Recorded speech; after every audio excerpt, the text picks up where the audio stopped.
All right, hello everyone, and welcome to my new show, the Super Based World. Totally not inspired by anything whatsoever. My name is Asmogan, and if you guys are familiar with my channel, I talk Warhammer, tabletop wargaming, and all those sorts of things. And this show is going to be built around insert. I don't know how often I'll do these. It'll depend on how often I get people on. But the whole idea with Super Based World is I'm going to bring on some fun, awesome people and have conversations with them about the hobby or about different things. Could also be about gaming and other sorts of nerdy, geeky stuff. So yeah, today I've been blessed with the first episode with such a fine, amazing guest, such as my guest here, Lady Runesong. Hello. Yes. She is a lovely lass that is in the 40k community alongside myself and other such notable figures.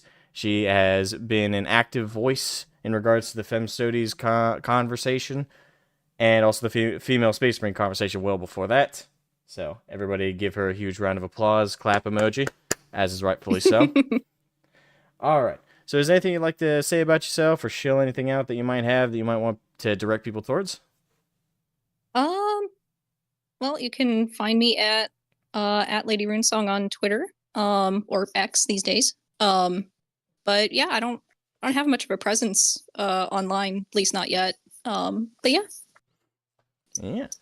Well, for those who do want to seek her out or just follow a fun account, I did link her Twitter in the description, so if you were to go check her out over there. But yeah, let's get right into the conversation. So, when did you get into Warhammer? I would say I officially got into it if one can have sort of an official introduction, over COVID. And like I was just bored out of my mind during lockdowns like everyone else. And I had seen memes for years, and I can't remember which came first, like watching lore videos or seeing Astartes. Um, but both just equally made me fascinated.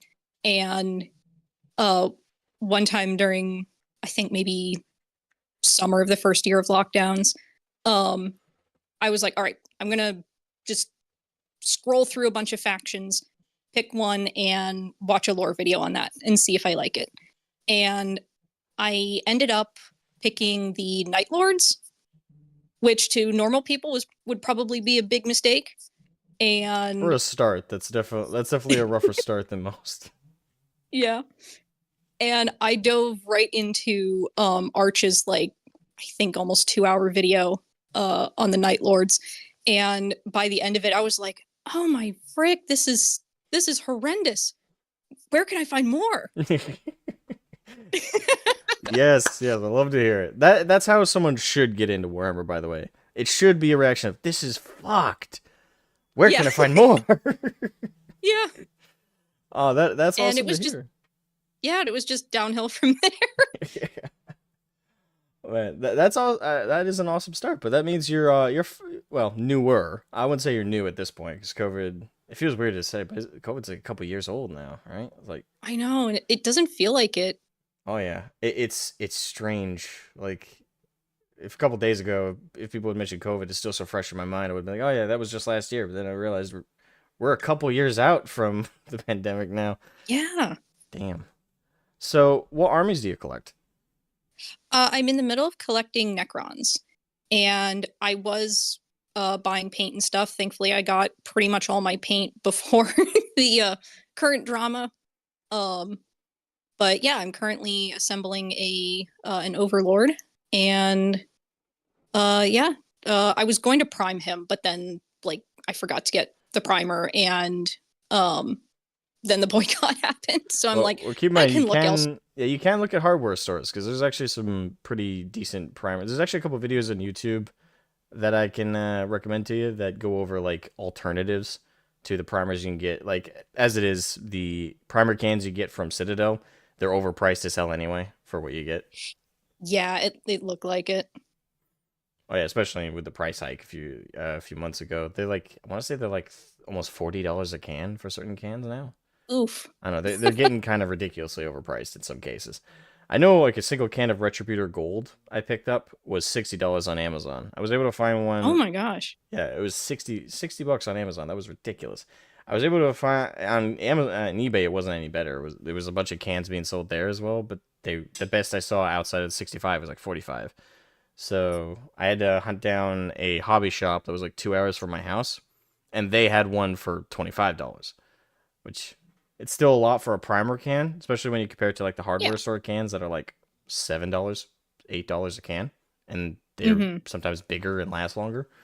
So yeah, but that's cool. You're getting into Necrons.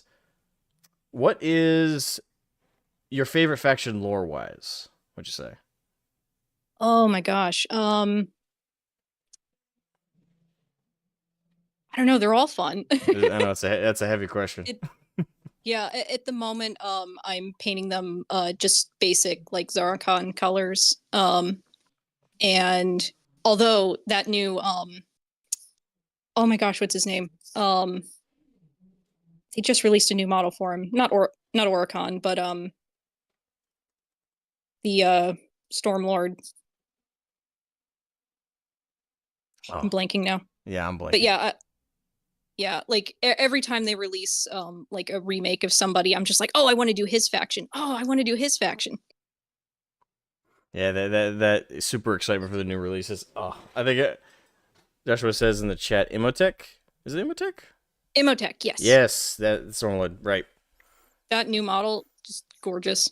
Yes, but don't fall into it. Keep the boycott up. No. You can find a better version of that model on Etsy. I promise you. Yes, indeed.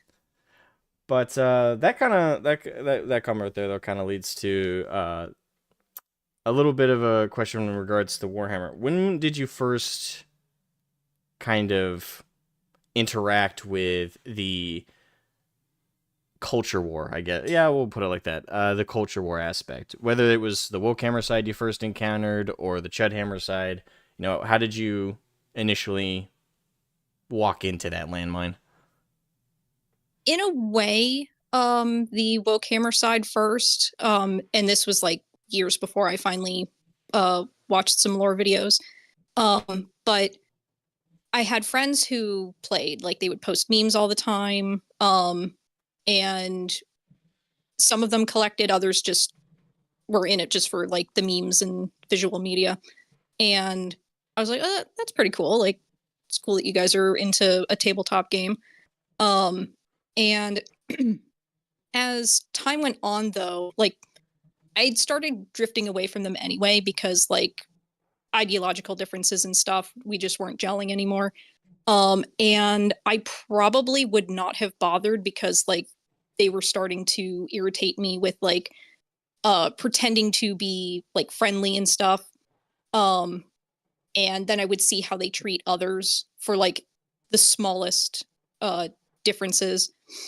And yeah, I basically after separating from them was I kind of took Warhammer with me, so to speak. Like I was like, okay, well that still looks cool, but I don't know that I want to interact with people like that. I'll probably keep my head down in the fandom if this is the norm. And boy, was I glad to find out it's not. And Thankfully, no.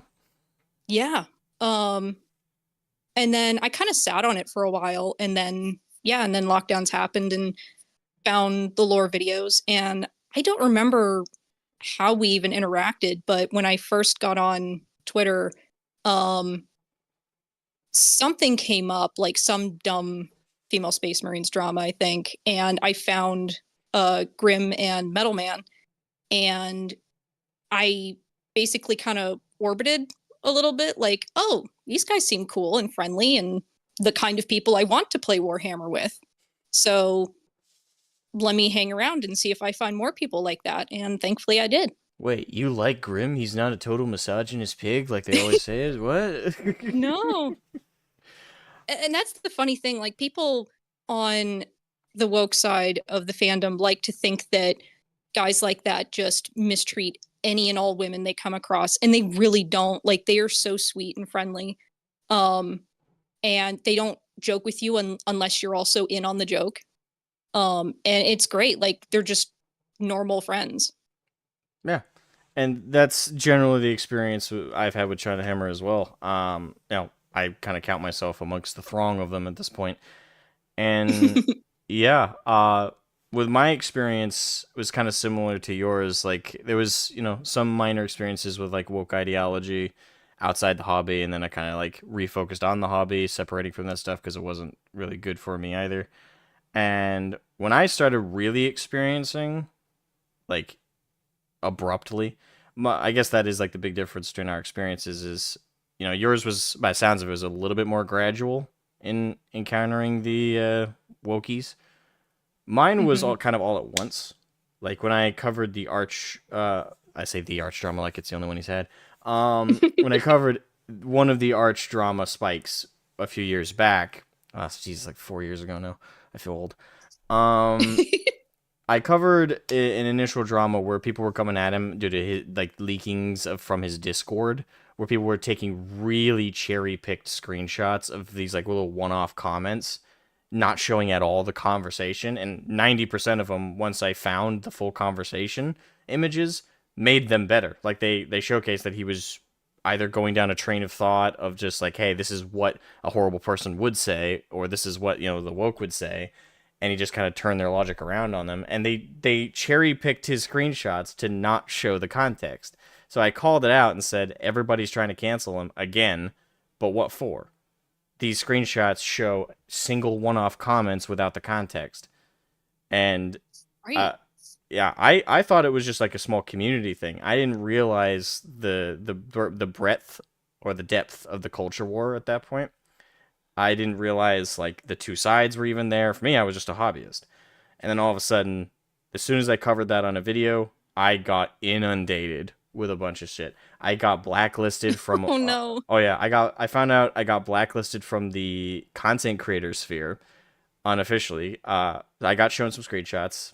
I no longer have them, so you have to take my word for it. But I got shown some screenshots, and there was some choice things said by other 40K content creators after I made my video. Even though I only had like 2-3 thousand subs at the time, they were immediately writing me off and swearing that they'd never work with me. And another channel I was Wow. actually, yeah, another channel I was lined up to work alongside and to do a podcast episode with contacted me after I defended Arch publicly and told me in no certain terms they will not put me on their show.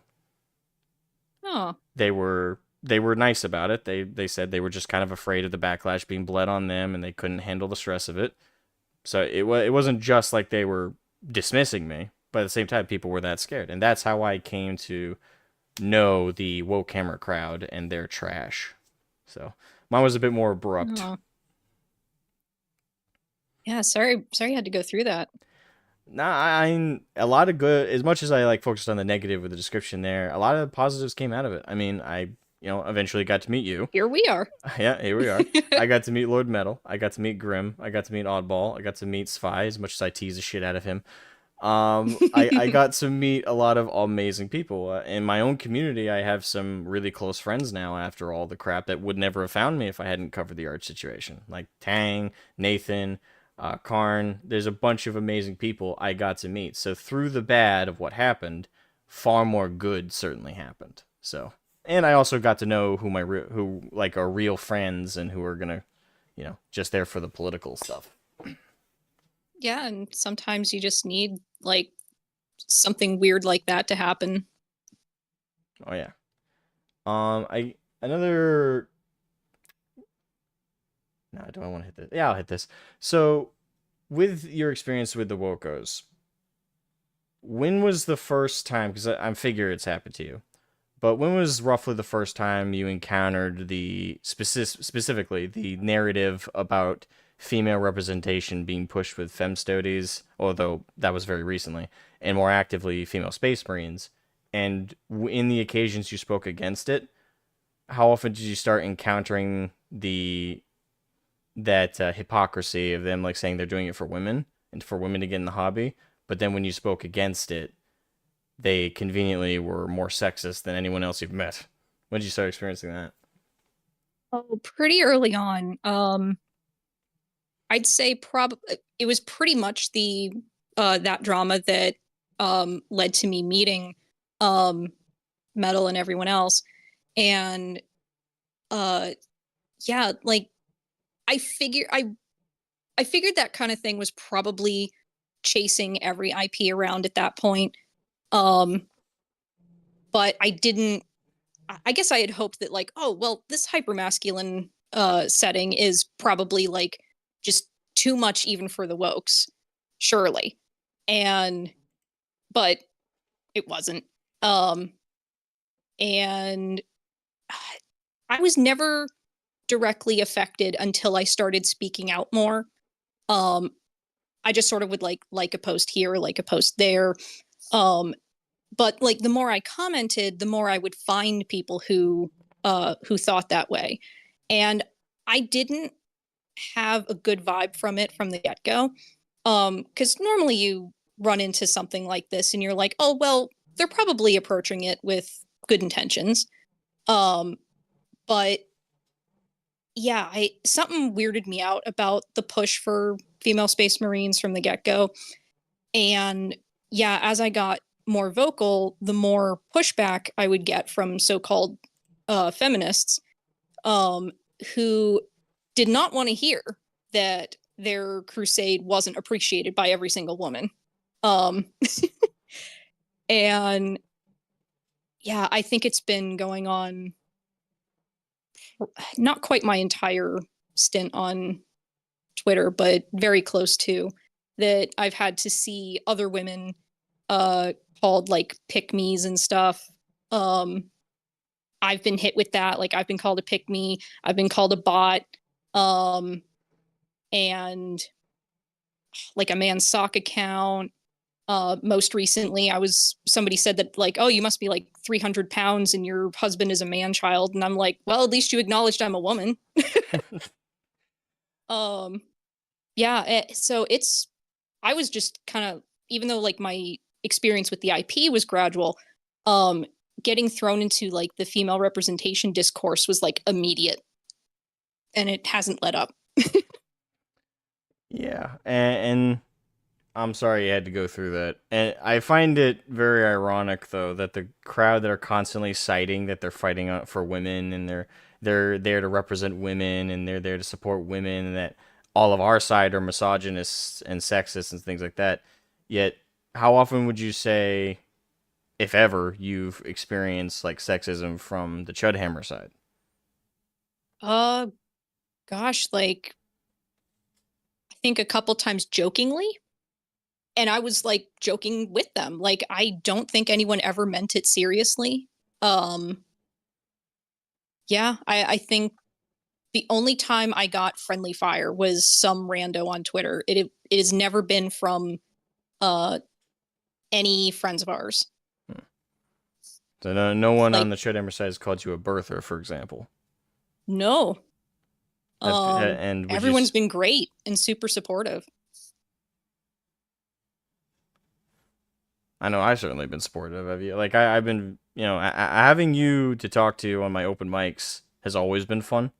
Like it's always Oh, I'm fun glad. hearing your thoughts in like the hobby space. So I've always greatly appreciated you. So I'll certainly throw that out there. But Oh, thank you. mm, but with shoot.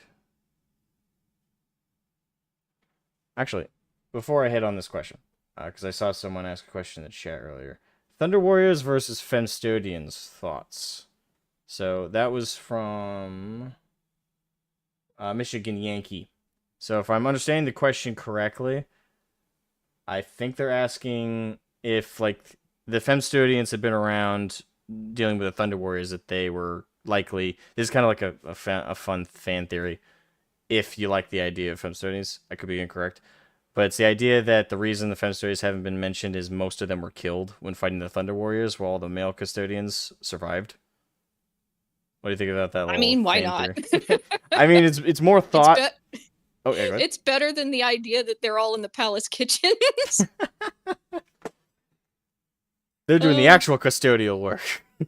like, and hey, I was the first one I know of to make the kitchen joke. So take that, feminists. Amazing.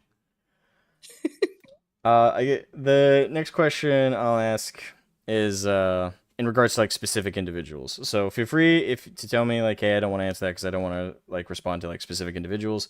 But what's your experience been with the, for example, Bitshammer. And for context for everybody watching, Bitshammer is the individual who, at least I, first saw calling any woman that disagreed with the female Space Marine stuff, birthers. I've never interacted with him. I You're think, lucky. gosh, it's been so long now. I think I was caught up in his block wave, where everybody was pretty convinced that he was using like a block bot. I won't make that claim. It's possible he just went through people's like friend lists or follow lists and just started blocking people. But yeah, I never interacted with him. I've interacted in the comments of threads that Cerberus has been in, but we've never interacted directly. You're very lucky. He would call you a birther for not agreeing with him. That's the funny thing. Like most of them end up blocking me before I can interact with them, and others, yeah, I just avoid them. I've seen the way that they talk to our female mutuals, and I'm like, I don't want any of that. Yeah, I can't blame you either. Like, I talk to them and I get called pretty horrendous shit, but I don't think I've ever been called something that personally, anyway, I would consider as bad as birther. Oh my gosh, yeah. Like, And they can try to be, dishonest about that all they want. I've I've been in the trenches of Tumblr. I know what birther is supposed to mean. mm, Like the only other people who use that term have been dumb stuff related to US politics, so I won't get into that. But yeah, it's an old Tumblr thing, and I have never ever heard it used in the context of, oh, this is what we call people who think women are only good for procreating, until Bits tried to pass it off as that. And I don't believe him because back when somebody infiltrated his Discord server, he apparently had to apologize to his whole server. So I think he knew what it meant, or he may not have known about the Tumblr definition, but still meant it in the same way that they did. And then somebody must have called him out for it. oh, I'm certain he meant it the way it came off. Like, Mm-hmm. granted, take it from where it comes. I hate Bits. I think he's a disgusting piece of trash, but I still stand by, like, I've shown the screenshots in several videos of the things he said, the things he's called women who don't agree with him. I find it funny that he's often championed and held up by the WokeHammer crowd as like one of the peaks of their community. Like they consider him kind of like one of their demigods. When he's probably got the most skulls in his closet. Honestly, I'm waiting for him to have a Vosh moment where he just posts something by accident that showcases he's a you know what, because I have no doubts in my mind. Like the horrendously disgusting shit he said. Yeah, that guy's a freak. Yeah, a lot of red flags from a lot of them. Oh yeah. Actually, you mentioned Cerberus, and for context for everybody watching, Cerberus is the individual in terms of recent news who people took a screenshot of. He's a Wokey. He's another one of the pillars of the WokeHammer crowd, and again, it shows the quality of people over there that Bitshammer and Cerb are considered the top echelon of their crowd. Bits being a super psycho sexist and she trying to pretend he's super loving and woke and protective of women, ironically. But then you got Cerb. Cerb is another trash person. Very sinister sometimes, but again, for recent news, Cerb is the one who someone like replied to on Twitter and said, I can't wait for Warhammer to be more about like romance and loving stories. And he was like, yeah, I really Warhammer should be more about relationships. And all the war stuff and the fighting gets really tiring. This coming from a supposed fan of Warhammer. So That just boggles my mind because I'm like, why are you here then? oh yeah, like that's the first question on everyone's mind. It's like you're supposed to be a fan of this stuff. You constantly argue and fight with all of us fans on Twitter and stuff, telling us that you're a fan. But then what do you do what do you say about Warhammer? You say that a core fundament of it is boring to you, that it gets tiring, that you don't like it, and then you say it should be about romance and relationship. Something called Warhammer, a tabletop war game should be about romance and relationships. That, for me, is the only proof you'll ever need that he is a complete and utter liar, and he is not a fan of Warhammer. Everything he's ever done in relation to Warhammer has only ever been done to create the picture of a fan. It's all been surface level and not real. He clearly doesn't actually like Warhammer. He wants it to be about relationships and stuff, and that it's complete bullshit.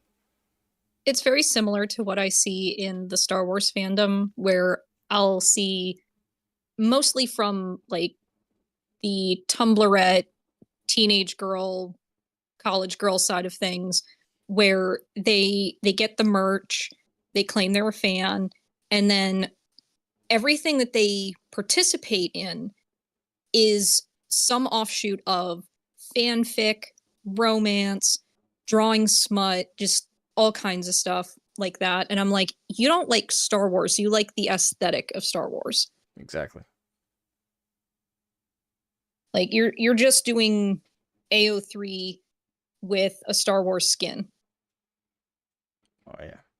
And speaking of Star Wars, like, and it is May the 4th. I guess we'll go off 40K for a second here. How are you with Star Wars? Like, are you like a big fan of Star Wars or more Oh, I love casual? Star Wars. Oh, awesome. So, Yeah, I'm not nearly as big a fan as my sister, but yeah, we've both been into it for pretty much all our lives. likewise. Did you get in via prequels or the original trilogy? Original Okay. Do on you like the VHS even. prequels? Oh, nice. Like So we pre-special edition or? Oh yeah, we got to see the originals before George Lucas went back in and tried to make all of his weird little changes. Yeah, like Bantha ass being dragged across the screen. That was necessary. So originals on VHS, and then I think Phantom Menace was already out because I think yeah that was coming out, and that or Attack of the Clones. I can't remember the years now. And our folks were like, "Oh, we better show them the originals first." Nice. So yeah. I got in via prequels. My very first Star Wars movie was The Phantom Menace, and then I watched Attack of the Clones, and I watched Revenge of the Sith in theaters. So that was Oh, cool. that was my introduction to Star Wars, and I fell in love immediately. And I will throw this out there for everybody who really hated the prequels. Go fuck yourselves. They were great. I stand by that. I won't disagree. I won't disagree on the points that some of the plot points are more boring. I will also agree that some of the acting's a little more stilted. I won't disagree. Where I will fundamentally disagree, though, is that they were terrible sequels or prequels. They didn't add anything to the setting, or they didn't actually do anything good. Like, there are people who are idiotically gonna say that the prequels were absolute trash and they did nothing to add to the series. Bullshit. Every lightsaber mock battle you've ever seen on YouTube or anywhere else from like two nerds who just like Ryan and Dave or whatever the hell that channel was called back in the day, like in like early YouTube, where people were like just recording themselves having lightsaber fights and stuff. All of those epic fights, were those based on the lightsaber combat from the original trilogy or the prequels? The prequels. That's right, because they added awesome lightsaber fights. They are what gave lightsaber fights and Jedi fighting Sith like that really cool aesthetic and energy. So don't give me that crap that the prequels did nothing to improve on the original. They also had, I would argue, had better music. You cannot tell me Duel of the Fates is not iconic. Screw yourselves. So And again, hey, it's thanks to the prequels that lightsaber fighting is now an official sport. oh yeah, actually that's crazy to I me. wish one of those academies was over where I am. Likewise, I would sign up immediately. same.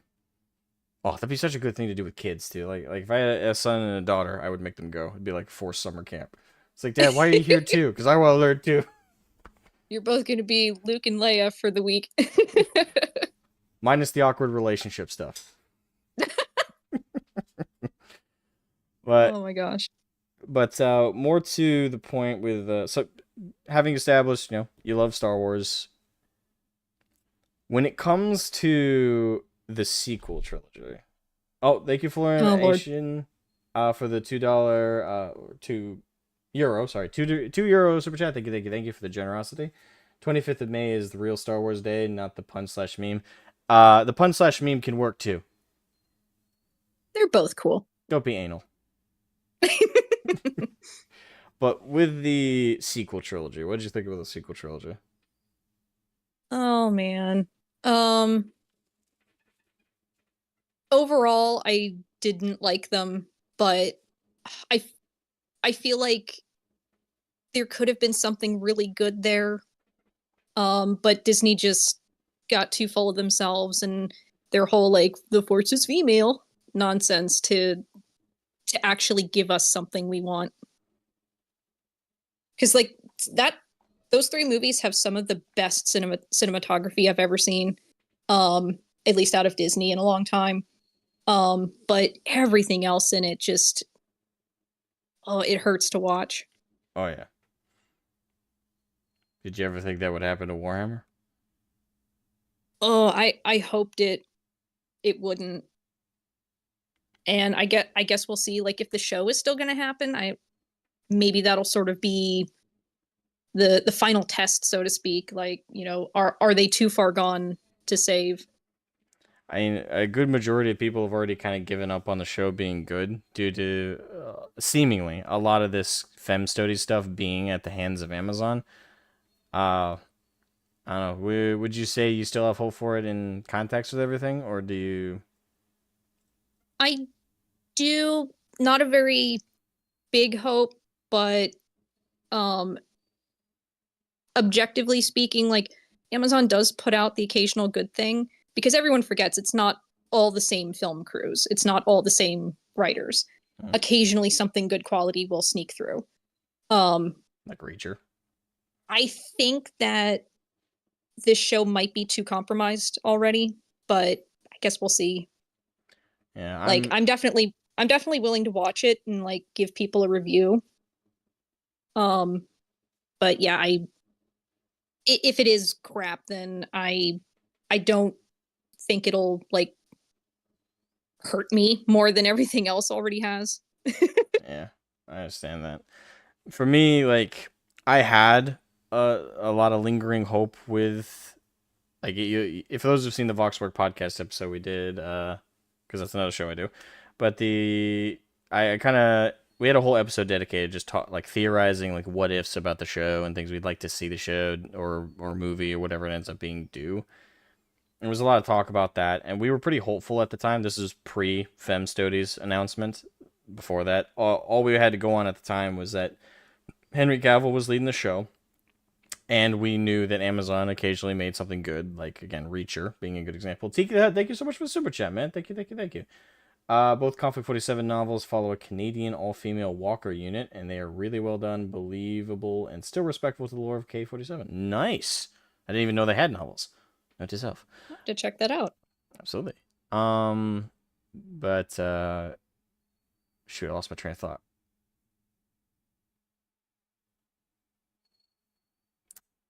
Come back to me.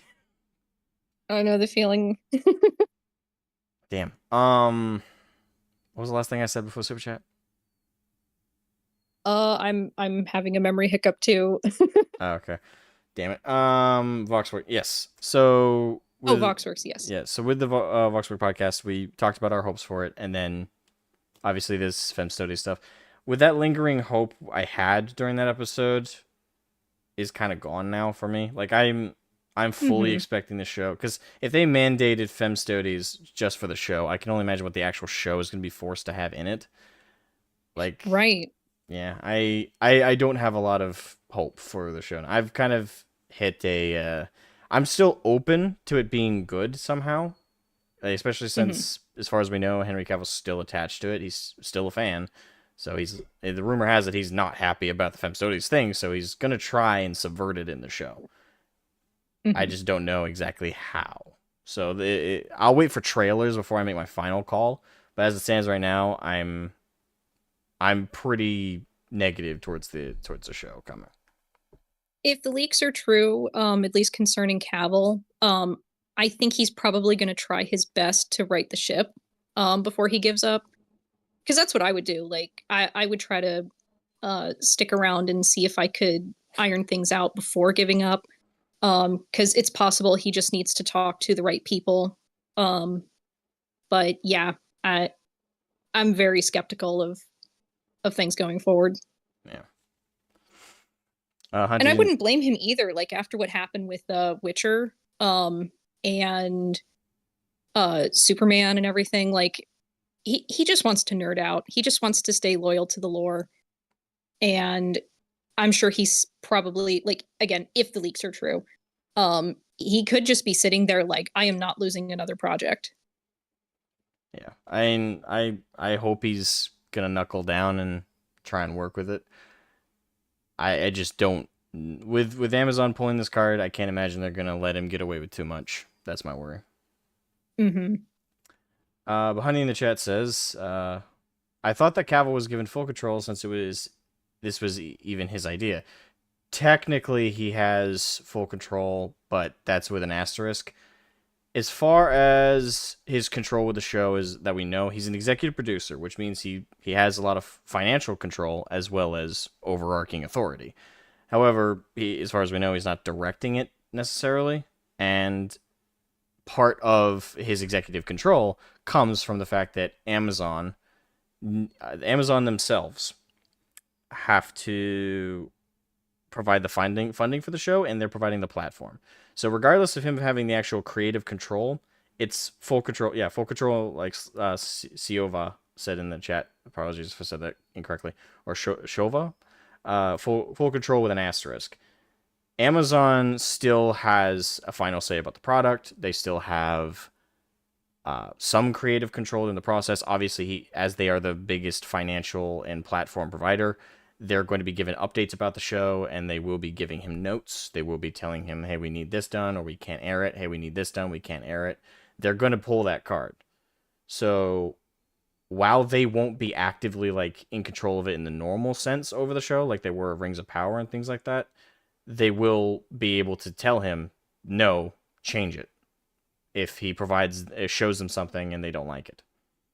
It's sort of like Peter Jackson with the Lord of the Rings trilogy, how he had creative control, but he still had to answer to the Tolkien estate.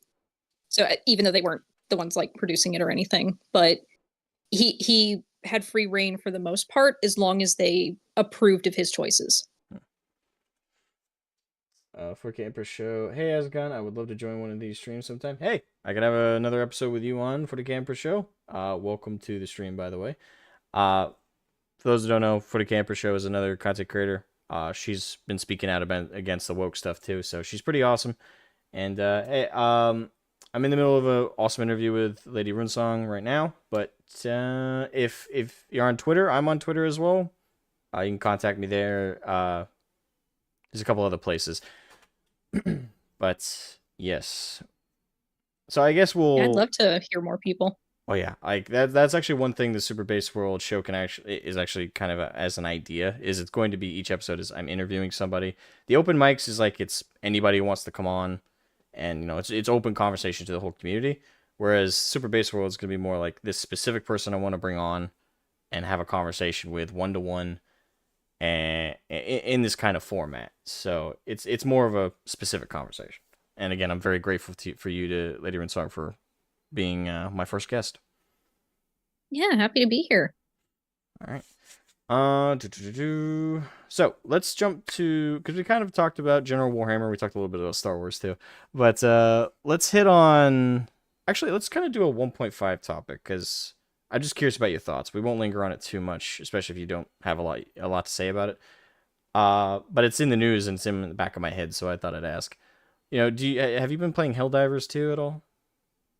I actually have not, but I am very disappointed in a lot of the news I've been seeing, because members of my family play, some of my best friends play, and I hadn't gotten into it because I was busy with other games, but it's just really disappointing to see it sort of unravel. Like I thought we really had something cool here that everybody could just chill out in, go bonkers, meme the hell out of, and it feels like it's being ripped away a little too soon, and it sucks that it seems like it's of the creator's own making. Oh yeah. So far, there's been a lot of back and forth of like how much Arrowhead is responsible for the whole mandatory PSN stuff. I would personally put a little bit more weight on them than I think a lot of people are. I think a lot of people are just writing it off as it's only Sony, and Arrowhead have really no say. Arrowhead were the ones who agreed from the get-go to make PSN mandatory even to Steam and PC only players. So I disagree that they don't hold any weight onto themselves. Would I give them a lesser responsibility? Sure. But would I completely remove that from them? Or like some people are? Some people are only putting on Sony.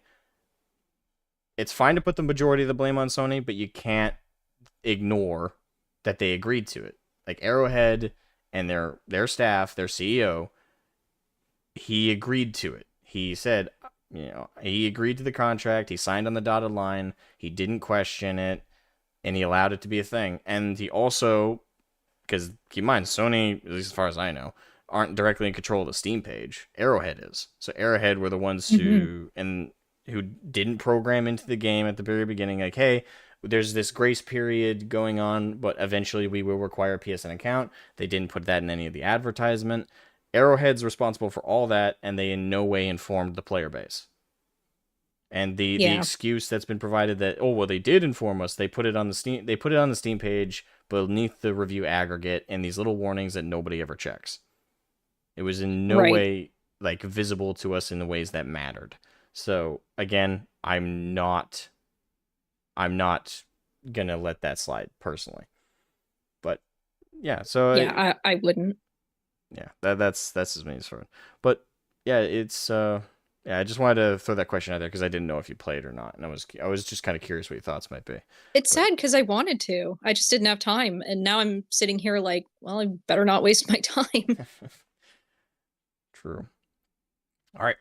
So, on to our second topic, real women in wargaming. So, with this, we kind of hit on this a little bit already, but from your own personal experience in Warhammer and in wargaming, what has it been like? And not just online, not just in the Twitter stuff, which is mostly what we've been talking about, but in the hobby in general, what has been your experience?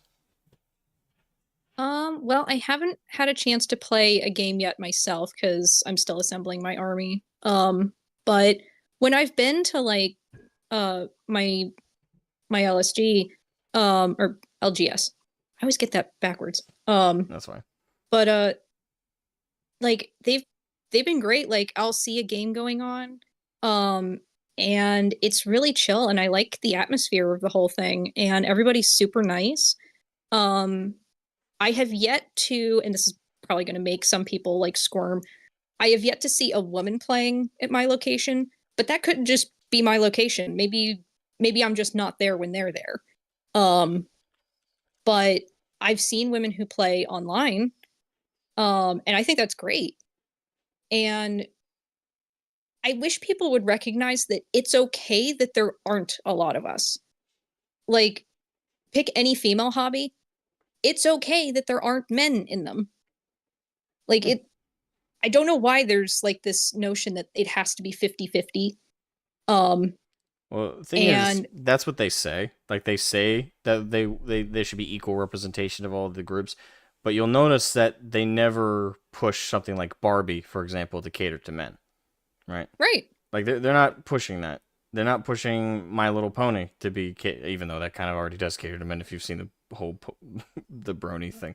But point is, like, it's perfectly fine for a product, like, you were saying it too, but it's perfectly fine for a product to cater to a specific audience, especially when traditionally that's been the audience to most get into the thing. And for Warhammer, that has been men. But there's never been, and feel free to agree or disagree, but there's never been, as far as I've experienced, ever, a notion that women aren't allowed or women shouldn't be here or that women can't get into Warhammer. In fact, every time a girl has even shown interest into Warhammer, I can speak to this with my last girlfriend. She thought the paintings and stuff were really, really cool. And I cannot tell you how I cannot understate how much that meant to me that she looked at it and she didn't just dismiss it as nerdy shit. So Yeah, I, it I feels have great. never felt I've never felt gatekept from any of this. I I'd say like the closest approximation to gatekeeping I've ever felt is like maybe somebody will be like a little disappointed that I'm not very knowledgeable. But then that just gives us something more to talk about. Yeah. And nobody's ever gatekept me for being female. And I'm sure that there are women for whom that's happened, and I feel really bad about that. Like sometimes there are just sucky people out there who will do that. Um, I'm not going to pretend that they don't exist. Um, but yeah, my that's been my experience, and plenty of other women that we've talked to, both on Twitter and Discord and such. Like their experiences are similar. Um, like like some people joke, the only real gatekeeping is your wallet. Uh, True, and that actually that is the biggest gatekeep of anything to do with Warhammer. By the way, for everybody listening, if you want to know the true gatekeep, it's the price tag every time. Like Oh yeah. that will keep more people out than anything else. But Like, oh, right. oh, just that, I walk into a game store and like people are just happy to see anybody who comes in the door. And then you like go over to like pick up like a combat patrol or something and it's like $160. And I'm like, ugh. So yeah, it's never been identity and it shouldn't be identity. And uh really it's just the absurd prices. Oh yeah. um.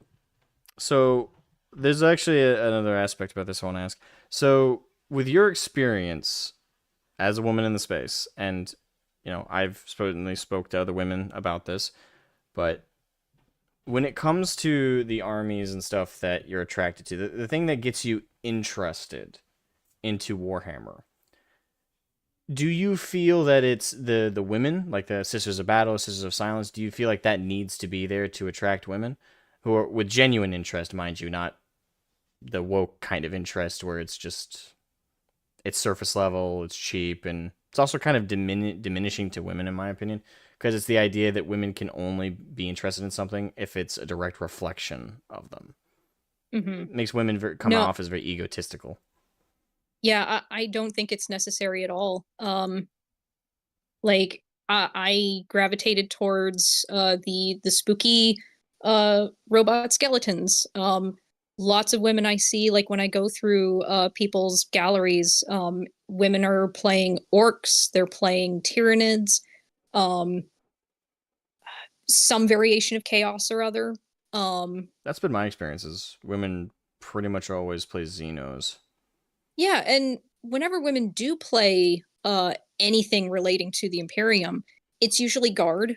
Not very often do I see that's another funny thing too. I just realized is a lot of women don't actually play like anything from the Imperium unless it's the guard. Um and yeah, I think it's cool and it's also sort of interesting because it's like, yeah, we don't care. Like if you're sitting there playing um a bunch of like giant green skinned orc guys who just like shout wog and everything, you know, you're not there because you see yourself there. You're there because you're there for the rule of cool. Oh yeah, And, and and it's sort of weird too that anyone, whether it's a company or a fandom, would feel the need to shoehorn in more women because it feels almost like if I were to eventually meet up with some friends over in the UK and I go out to eat and the restaurant owner, like maybe I'm there just for British food, laugh all you want in the chat. Um, they come out and they're like, "Oh, you're American. Would you like a hamburger?" Like, no, I'm there to enjoy your food. actually, I love that And you did that just now. That is so perfect. yeah, like The restaurant analogy is so perfect. Thank you. Sure. It is like coming to Warhammer, or coming into like these hobby spaces and demanding these changes. It is like going to, like, let's say a taco stand and be like, "Hey, I want a burger." Oh, well, we don't do burgers, we do tacos. Yeah, but I want a burger. Oh, well, Yeah, we like, don't what are do you, burgers. discriminatory towards people who like burgers? Exactly. It's like, well, you should do burgers. Why? Because it's more accepting and inclusive. It's like, okay, but we don't do burgers. They do burgers over there. Well, you should do, you bigot. It's just as stupid. Yeah, and it's it's annoying with people like WokeHammer feeling the need to come in and push the matter for me. Because to continue on like the restaurant analogy, it would be like I get there and somebody from another table comes over and like beckons a waiter and is like, "Oh, this lady here is an American. You need to get her a burger." And I'm just sitting here like, "Dude, I don't need a burger."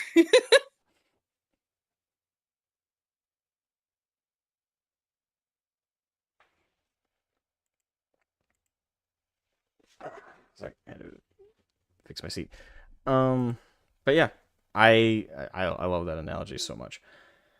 I gotta note to self. I'm gonna use that. I'm gonna use that again. Um, so with your experience as a woman in space, as you said, you haven't really ever felt gay kept out, haven't really been pushed out. So, what was your initial reaction when you first started seeing that being pushed by the WokeHammer crowd? That narrative that it's such a sexist space, that women aren't welcome, that bunch of chuds and stuff are constantly like harassing women. What was your like initial reaction to it? Doesn't necessarily need to be like your like what you typed or anything, but like in your head, what was the thought that came immediately that came to hit your mind?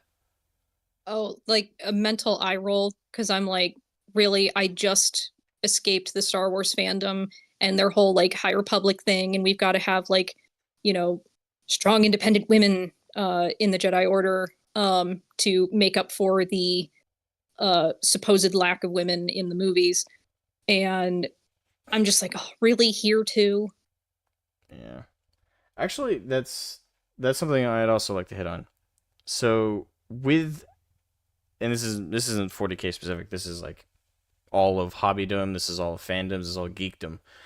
But with how women have been portrayed lately, the archetype that they've designed of the strong female woman, where, for example, using Rey as a pretty prime example, or actually even in my opinion, even better, slightly more extreme, but an even better example is the CW Batwoman show with Ruby Oh, that Rose. trash fire. Yeah, with how they've outlined the strong female archetypical character now, where they're just immediately they show up, they're super powerful. No, every man around them is made to look incompetent to make them look better.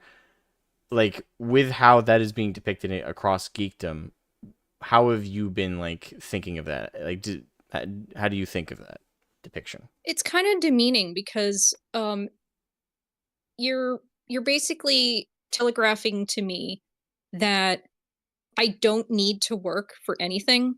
I'm perfect the way I am, and that the world should just bend around me if I don't feel like things are kosher.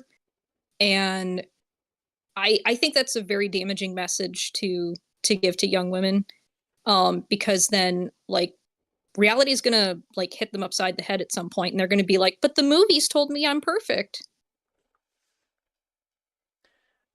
Yeah, I'll tell you this. Like when I first started seeing the archetype, the first thing I thought that came to my mind is we went from Mulan, like the animated Mulan movie from the 90s, to Hmm. this. Like the if you just did like a side by side of like their stories, like you take any of the Mary Sue like woke strong woman archetype that we've been having over the last few years and compare them to a kids movie from the 90s, an animated one at that, and you compare them, it's such a it almost feels like we all know it's propaganda, but it feels like slander to it Yeah. feels like slander to women in my opinion, because in Mulan's story from that old Disney cartoon if there's a way to call it old, given I watched it as a kid. But that older Disney cartoon where Mulan starts out, she's not a Mary Sue. In fact, she's actually a bit of a pariah 'cause she's a bit different. She goes in her father's, and she goes to do the thing, not because she's a strong, independent woman that need no man, or that she's got to prove something to the men around her. She goes for a purpose outside of something shallow like that. She goes to protect her father. He's not physically capable of going to fight. She wants to protect him by going in his place. So she goes, and that's her main motivation. It's not shallow. It's not selfish. It's actually quite selfless in many ways.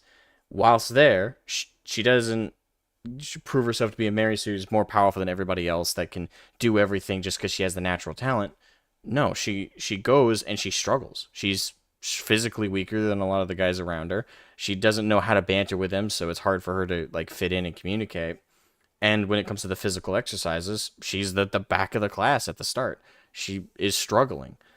But then through the course of, like the famous song we all know, Make a Man Out of You.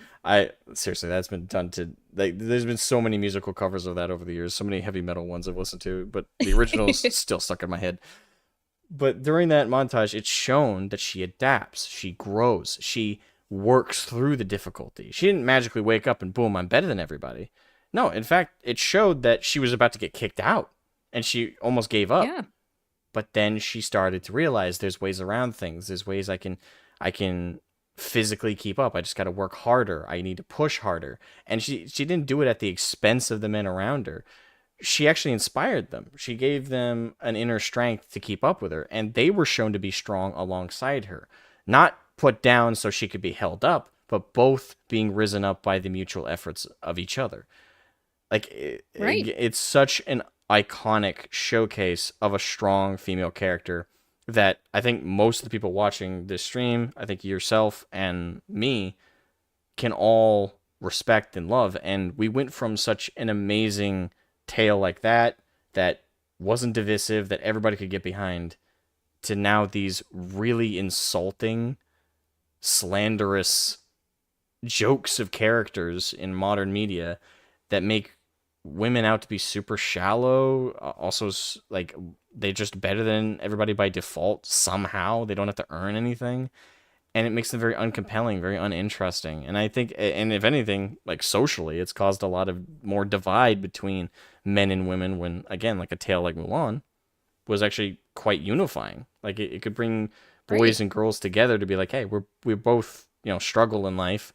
We both, through enough effort, can rise up together and back each other up. Exactly. And you contrast that with a movie like Captain Marvel, and you've got somebody who she's already powerful, and the crux of the movie is just figuring out, oh, I just had to like delete a device and then believe in myself. And barely even the latter part. And that's not interesting. That's not compelling. That's not a good message for girls. And for both that movie and I see this more in TV, I think, but then again, I've not watched a whole lot of movies lately. It feels like they also think that they can just have female protagonists be just horrible human beings now. Like, somehow that makes them better than men. Somehow this makes up for this imagined slight from the patriarchy. And I think that's a horrible thing to tell your audiences over and over again, that like, yeah, we can just have women be horrible human beings. They can commit crime, they can beat people up, they can do anything and be forgiven for it. And we deserve this because patriarchy? Like, that feels wrong. Yeah. And I would say it is wrong, because, again, it's just spreading the wrong message. Well, wrong message to us societally, but I guess right message to them for political points. Yeah, and from what I see from like real world teenagers and all, like, I think it's having a bad effect. Oh yeah, I'd absolutely agree. Like, I was a substitute teacher for over a year, just I guess 2 years ago now, And for that whole school year, I was in the same school, same middle school, virtually every single day because they almost always had a teacher out. Can't really blame those teachers because I dealt with their kids. Uh, God bless you. it was hell. Oh my god. When they asked if I wanted to renew my contract, I said no, no. Oh my I gosh. am not coming back here another year. But yeah, Yeah. I got to see in person. Like one thing that's always kind of been like a therapy for me, or while dealing with like the wokos and stuff online, is I've constantly been in this like state of like, okay, it's online, it's in these spaces, but it's not really affecting the real world too much, I don't think. But then I actually did substitute teaching, and I saw I am fucking wrong. Like a lot of Yeah. the uh, Hmm? oh I was just gonna say a lot of those kids are like I had a kid in the class who wanted to be called Charlie. It was a little girl, and Oh dear. she wanted to be called Charlie, and she was identifying as a boy, but she really didn't have a good like attitude or anything. Like it was weird. Like I was like, okay, I can't call you Charlie because I have to call you by what your name is on the actual sheet. You know, when I was calling for Hmm. attendance, your name is Maria. Your friends can call you Charlie, you know, all that. Obviously, I'm not gonna police that, but when I refer to you, I have to refer to you by your name and by the name your parents want me to refer you to, which is Maria. Hmm. And that kid was probably one of my better students overall. They were all horrendously horrible. I'm not gonna lie. Like kids nowadays, like a lot of the boys were super into Andrew Tate, and that was annoying. Oh no. Don't even get me started when the kids found out I had a YouTube channel. Like to this day, like my mom still works at that school. She's one of like the actual main teachers. So occasionally I'll go by to like, drop her off some coffee or something at the end of the school day, because she stays in the afternoons. And the kids will see me like pull up. I'll get out of the car and they're like, "Asmogan," and I'm like, "Fuck me." I don't even know how they found it. Like I just mentioned offhand, I had a YouTube when I was trying to get the kids engaged during a class, and somehow that translated to they all figured it out within like a week. Oh It's my gosh. it's Yeah, amazing what they're they able to have their accomplish when ways. they care. Like I can't get these kids to write their names or the date on their homework, but they could Oh figure out where gosh. my YouTube channel was from me just simply mentioning I had one in a week. That's funny. Oh my god. But yeah, I got Yeah. to experience firsthand like how this kind of media and stuff is affecting kids, because like some of them are identifying as trans and stuff when they're not even old enough. Like this was a middle school. These kids are not sexually active or anything like that. Yeah, So that's very off-putting. it was extremely. And I have another friend who's subbing, and yeah, there's something wrong with girls in public schools. Like they're roughhousing more than the boys in some cases. And yeah, I don't know like why we continue to think it's a good idea to keep portraying women as bullies to try and make up for patriarchy. I don't even get me started on that. That's gonna be a long one. Uh But yeah, and as far as like inclusion in the game, I just don't see it being necessary. Like if we were all like of the women who are already here, if we were so shallow or even just straight up insecure as to think, oh, I cannot enjoy this unless there is a female presence, why aren't women dominating Sisters of Battle purchases or Sisters of Silence purchases? Like we're off playing the funny aliens. yeah, every Sister of Battle, Sister of Silence player, well, obviously Custodians player that emphasizes Sister of Silence in their armies, but with those factions typically being played, I normally see men playing them. Yeah. Yeah, like we boys like our both are bitches. So, I like like that. it's true though. Like when it comes to the fandom around Sister Battle, Sister of Silence, that's why the narrative that like pushing female space marines and stuff like that will bring women in. It's completely comical because the women factions we have are usually not what women are playing. Women are playing Xenos or Chaos typically. Very seldomly will you see women, and not that there aren't any, but very few women play Sisters of Battle, Sisters of Silence. And it's not because there's something off-putting or unappealing to women about those factions. It's because the women who are getting into Warhammer are getting into Warhammer. They're not getting into it just because there's women there. Yeah, we like it for other reasons. Yeah. And that's what shows you to be a real fan. Like, you're not a fan of something because it just parrots at you things about yourself that you like, or just puts a mirror up to you and saying, "Hey, you're perfect." Like, that's not how fandoms work. Like, I don't think anybody got into Star Wars from back in the day because it held up a mirror and said, "Hey, all you watching it, you're perfect." No, it had nothing to do with us. It had everything to do with the thing. I really like Leia, but she's not the reason I watch. You watch it for the characters and their interactions. You watch it for fun space battles and adventure. You watch it for the journey and the experience. Hell yeah. And this idea, like, this is why I constantly push this, and feel free to just say, this does not represent me in any way. But for me, that's why whenever I hear representation, I immediately think of it as just a bunch of bullshit. Yeah. Representation, if someone claims to be pushing something for that, just know that that person is a racist, they are a sexist, they are a misogynist, they are a transphobe, they are homophobe, they are discriminatory about every single thing.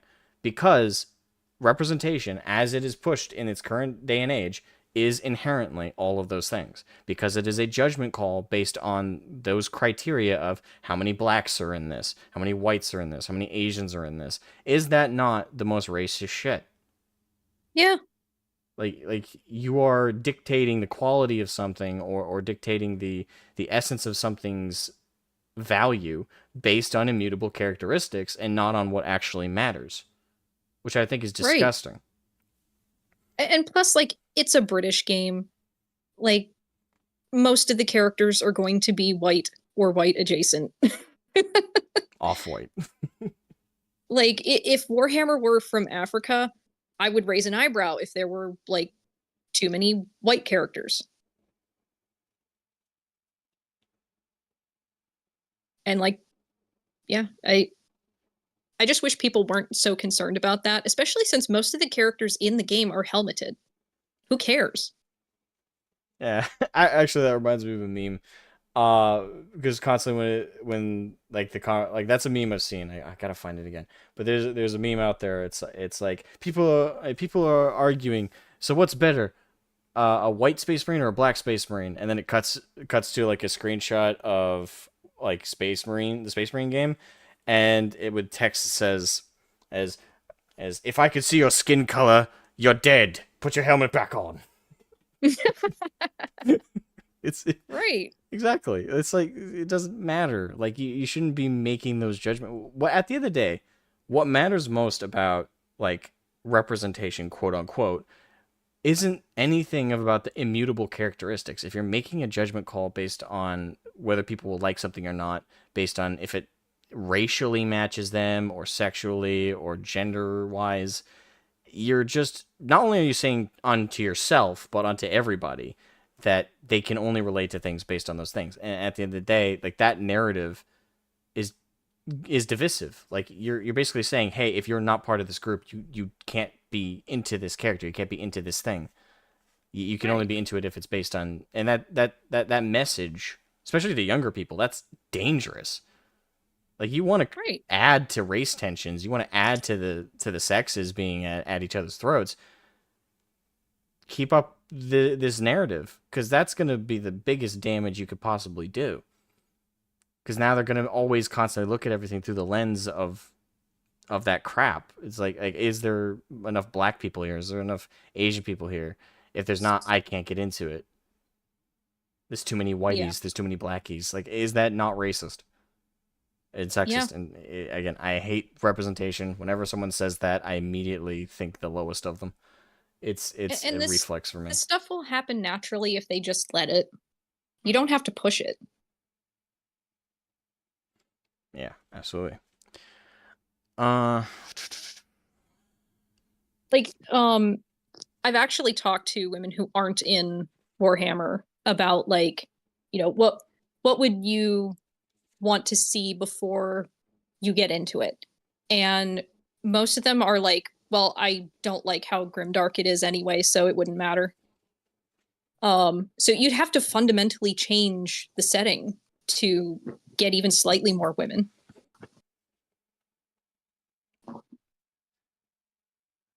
which I hate just in concept.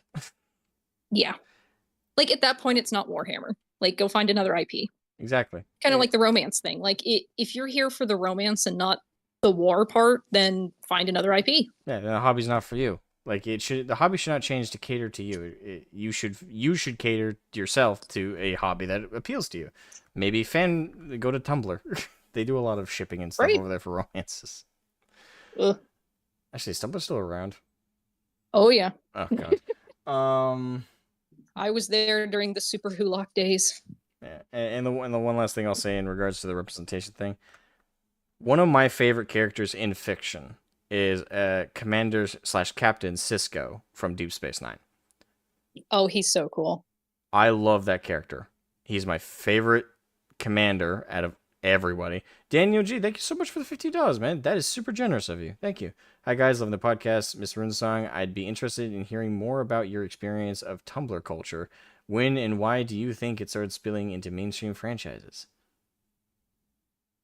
Um, to answer the last one first, it's because many of those girls are now grown up and they've got jobs now in the industries that they feel like they need to influence.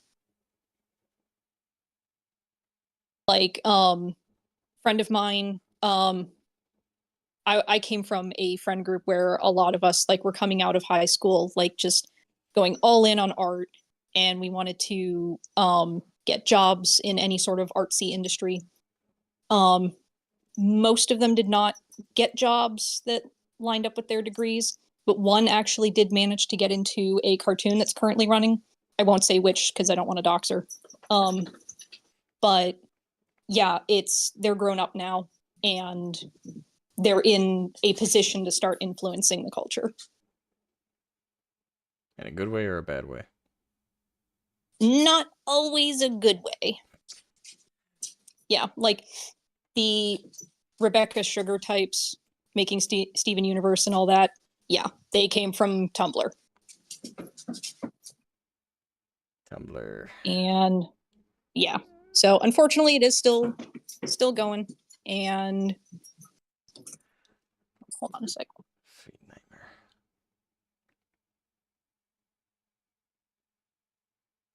Sorry, Dago was being loud. Oh, holy. But Oh, go ahead. Sorry. what was the first part of the question again?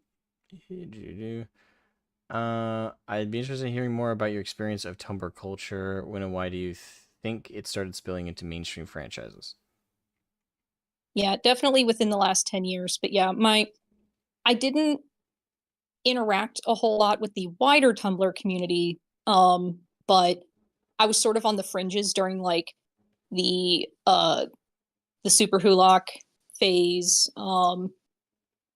And it wasn't fun like I remember. Lot of fanfic writing, a lot of not safe for work stuff, a lot of stuff that teenagers should not have been doing or writing about. So I'm surprised I survived with my sanity. Thank God you did. Thank God. I come back bearing war stories. I had a brief stint of experience with a girlfriend who was super into Tumblr back in high school. I'm not gonna regale you all with that. It was oh boy. There's so many women, unfortunately, who brought that culture back with them because they think the world is Tumblr. Yep. Jesus. Holy Diver for $5 says, growing up, Jon Stewart was Green Lantern. The fact he was black didn't matter. Exactly. Thank you. Yeah, he was awesome. exactly like this like Apollo Creed from the Rocky franchise. I fucking love that character. Like Mr. T from the A Team, love that character.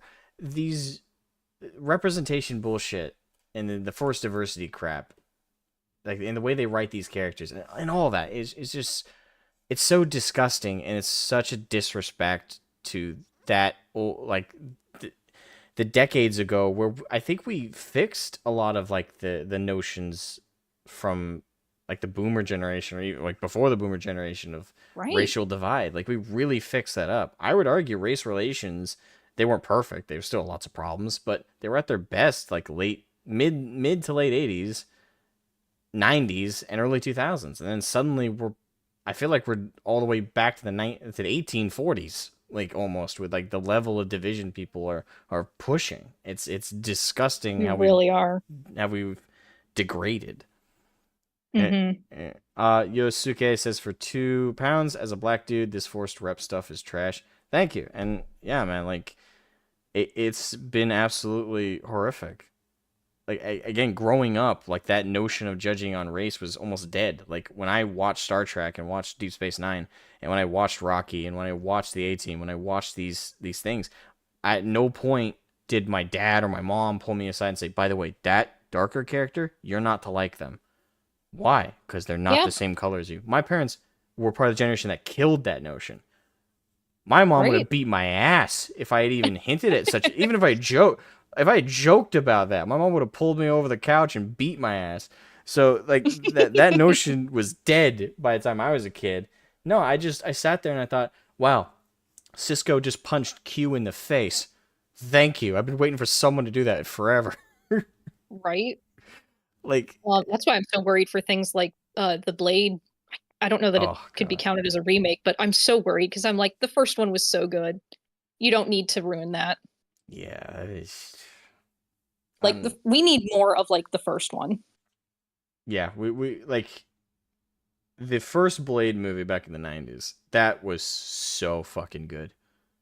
Mm-hmm. Like I loved that. It was the perfect level of kind of 90s cheese and badass fighting and a little bit of gore. Like I love that shit so much. I'm so disappointed that Wesley Snipes did not get to do more Blade. We got three, I guess, but the third movie wasn't amazing. I don't hate it, but it wasn't amazing. Oh, apparently Wesley Snipes is rumored to come back in the new Blade thing. I hope not, because God forbid what they'll do to him. uh, and speaking of movies, like that first Wonder Woman movie with Gal Gadot, that was really good. They didn't force anything, and it's such a shame that with what was it, 1984? Can't remember what the title of the second one was, but um it they I th- didn't have to lean into the gender crap. They could have just left it alone. oh yeah, I just that's another weird thing about like the modern films and stuff is like with these woke messaging. You ever notice that they constantly do one of two things in their films? They either depict the world as like super discriminatory towards people and stuff, rather than depict the world where that's not the case and promoting that. Like you depict the world that's super discriminatory and hateful towards women or blacks or insert minority group here or minority status here. You depict the world as like super hateful of those things and those groups. Wouldn't you, in some of those films and stuff, it's like based around superheroes and stuff trying to defend and protect the world. Wouldn't you want to showcase the world they're fighting to protect be not those things? Wouldn't you want to be promoting like honestly what the world really is like, which is not anywhere near as discriminatory as that? It's I find it weird that they always depict it as such a horrible place. It's like, okay, why are the heroes fighting to defend it then? If you're going to spend this much time Right. like over like Like, hitting what's us the across the point? head. So they either do that or they do the opposite sometimes. And oftentimes with fictional settings, is they'll depict the world as devoid of those things, like which is fine. But for example, well, they kind of have want their cake and eat it too. There was a show. I'm trying to remember the name of it, but there was a show where there was a huge undertone about like race being a thing. But one of the main bad guys was black. So I was like, okay, you have this huge narrative about like racism and stuff, you have the main bad guy be black, but then you try and make him look like a good guy, despite the fact that he's doing bad things that are, if Right. anything, hypocritically what you're trying to narratively say is bad. So it feels Right. so fucking confusing. Yeah, Black Panther. Thank you. Like that's a good example. Like the main bad guy of the second film. No, it was the first film. Uh, Oh, Killmonger was it? Killmonger. Yeah, Yeah. Killmonger's whole thing is he's trying to fight against like racial discrimination and like for like black people and the horrible experiences. So what's his solution to it? Genocide, white people or people who Yep. are not black and suppress them and enslave them. And this frightening thing is the crowd who went to go see that movie were like, yeah, he's one of the most relatable villains ever. What? Yeah, it's a little concerning. It was super concerning. It's like, hold on. We're supposed to be narrating against this notion, right? Like, if it's bad when white people do it, why is it good when black people do it? Yeah. So, And it's because they see it as revenge. And it's unfortunate that they feel that way. it's disgusting. It's like, again, like I'm just thinking back to the '90s and to the early 2000s, where again that notion that a race was inherently like anything was dead. Yeah. Look at Star Trek. Yeah, I mean, Star Trek is a great example, and that like I would have been a left leaning person in like the '90s, because like at the time the ideology was the same as it became today, but it wasn't. It was different. Like the preaching there was like, hey, gay people should be allowed to have marriages. Sure, why not? I don't see the problem with that. But now they've gone such a far direction to insanity. Like no one with their right mind at all would identify as left, unless they're Yeah. nuts. So like the world is flipped. I won't say it's flipped on its head completely, but in some ways it has. But yeah. Anyway, kind of steering things back because we do go on a series of tangents there. I'm prone to do that, so. But we've kind of hit on this a little bit, but we'll hit it. Topic 3: the sadists of WokeHammer. So we've hit on this a little bit, but when it comes to like Serb and like the WokeHammer crowd, what is the general experience? And do you encounter them outside of places like Twitter and Tumblr, or do you really only encounter them in those places? Really only in those places. I have not met anyone like that in real life yet. And I hope I don't. Because that would be really awkward.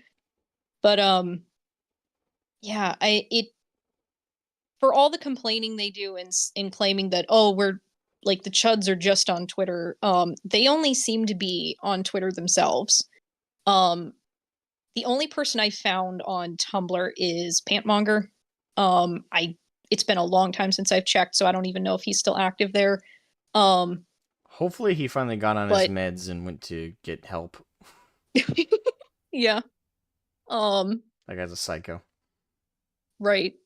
And sometimes you can tell that like people like that will flee back to Tumblr because like then they've got a little legion of like teenage and 20-year-old girls who are just like, oh, your art is fantastic. Smash the patriarchy. Teehee. And yeah, I have yet to see any of that in real life. Um and I hope it stays contained to social media. I've avoided looking for anybody on Facebook because I'm like, I don't need that. Yeah, I mean, I haven't. I thankfully as well. I haven't encountered them either, and I would say there's a reason for that. Like, there's a reason none of us really. Well, I hope none of us really encounter the Wokos too much in real life. And they call us chuds, which, by the way, for those who wonder what a chud is, I think it's based on the movie Bud the Chud, and I think I'm trying to remember the exact acronym, but it's like creature, humanoid, underwater dweller. or underground dweller, something like that. Like the joke there I is thought it was cannibalistic or something. yeah, okay, yeah, that's probably what C stands for. Cannibalistic, humanoid, Humanoid underground, underground dwellers or yes, something. something like that. That's what they depict us as. But again, in real life, I've almost never encountered a Woko at a hobby shop.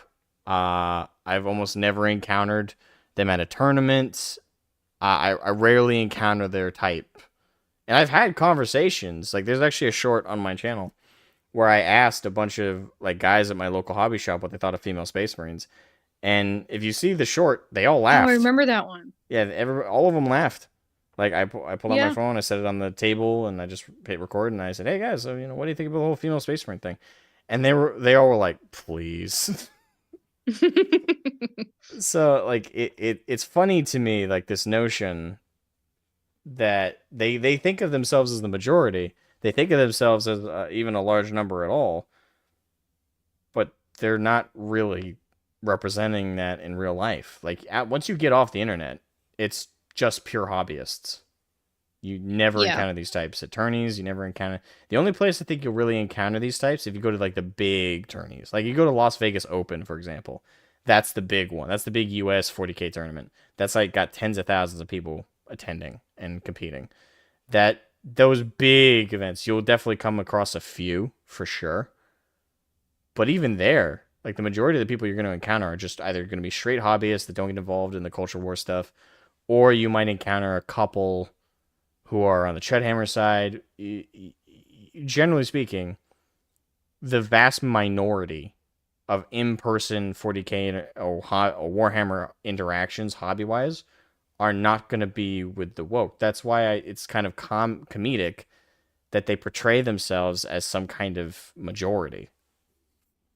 Yeah, and whenever I have spotted people who sort of outwardly present themselves the way that they do online, it's usually just sort of at general game stores. It's not Warhammer specifically. They'll be exploring other board games. I do get the gist that they see it as sort of a sanctuary. And but whenever I go into like the wargaming section of like the more generalized hobby stores, it's mostly just dudes and very normal looking dudes in those sections. I think like one time I spotted a furry. But but like a lot of the sort of Tumblrette types are off looking in different sections. Oh yeah. But it's actually kind of nice because like they think that there's like some kind of discourse going on. They think that there's like that gaming spaces are being actively gatekeepy to us chuds. But like if I go into a Warhammer store, it's mostly just dudes. Very normal dudes. And nobody's being weird. In fact, like my shop was like they had quit the mask thing pretty early. And yeah, it in the more general stores, you see all demographics and they're all just doing their own thing. They'll exchange pleasantries when they bump into each other. Nobody's fighting. Nobody's getting kicked out. It's all just people there to game.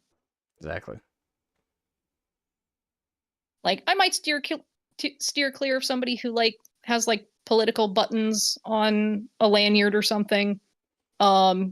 But for the most part, I just bump into fellow hobbyists and nobody talks about their crap. We just talk about game. Hell yeah.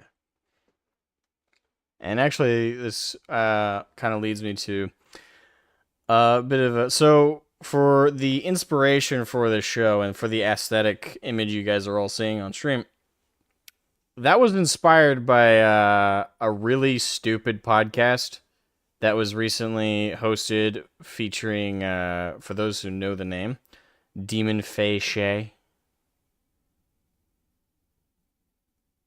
Ooh, yes. Yeah. And in their podcast, I think around this time in their podcast, I could be wrong. I can't remember. I skipped around because it was so boring.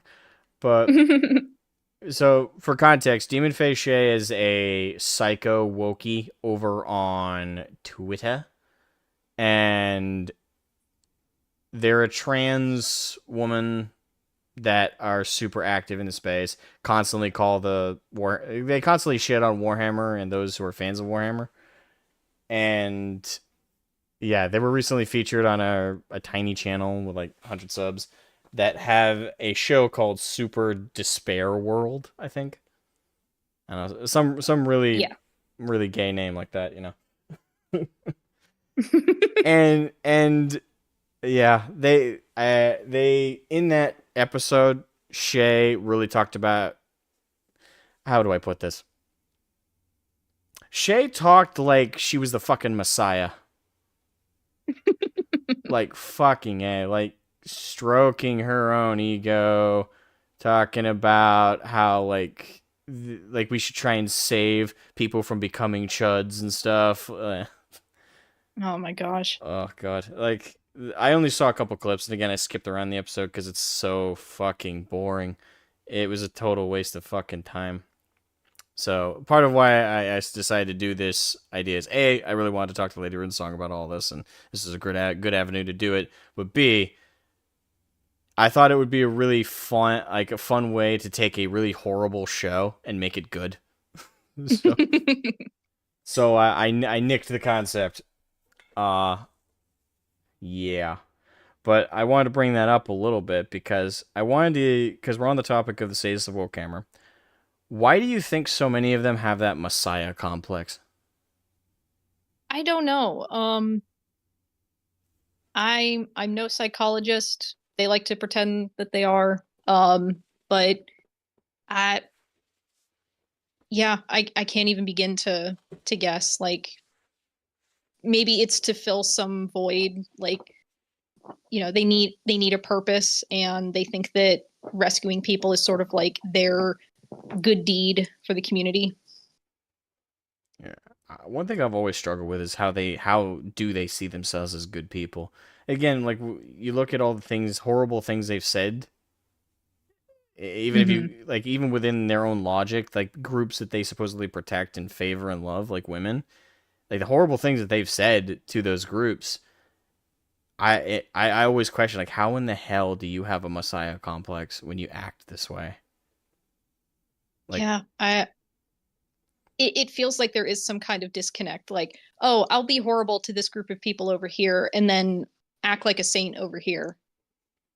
yeah, it's comical. It shows to me like a large level of delusion.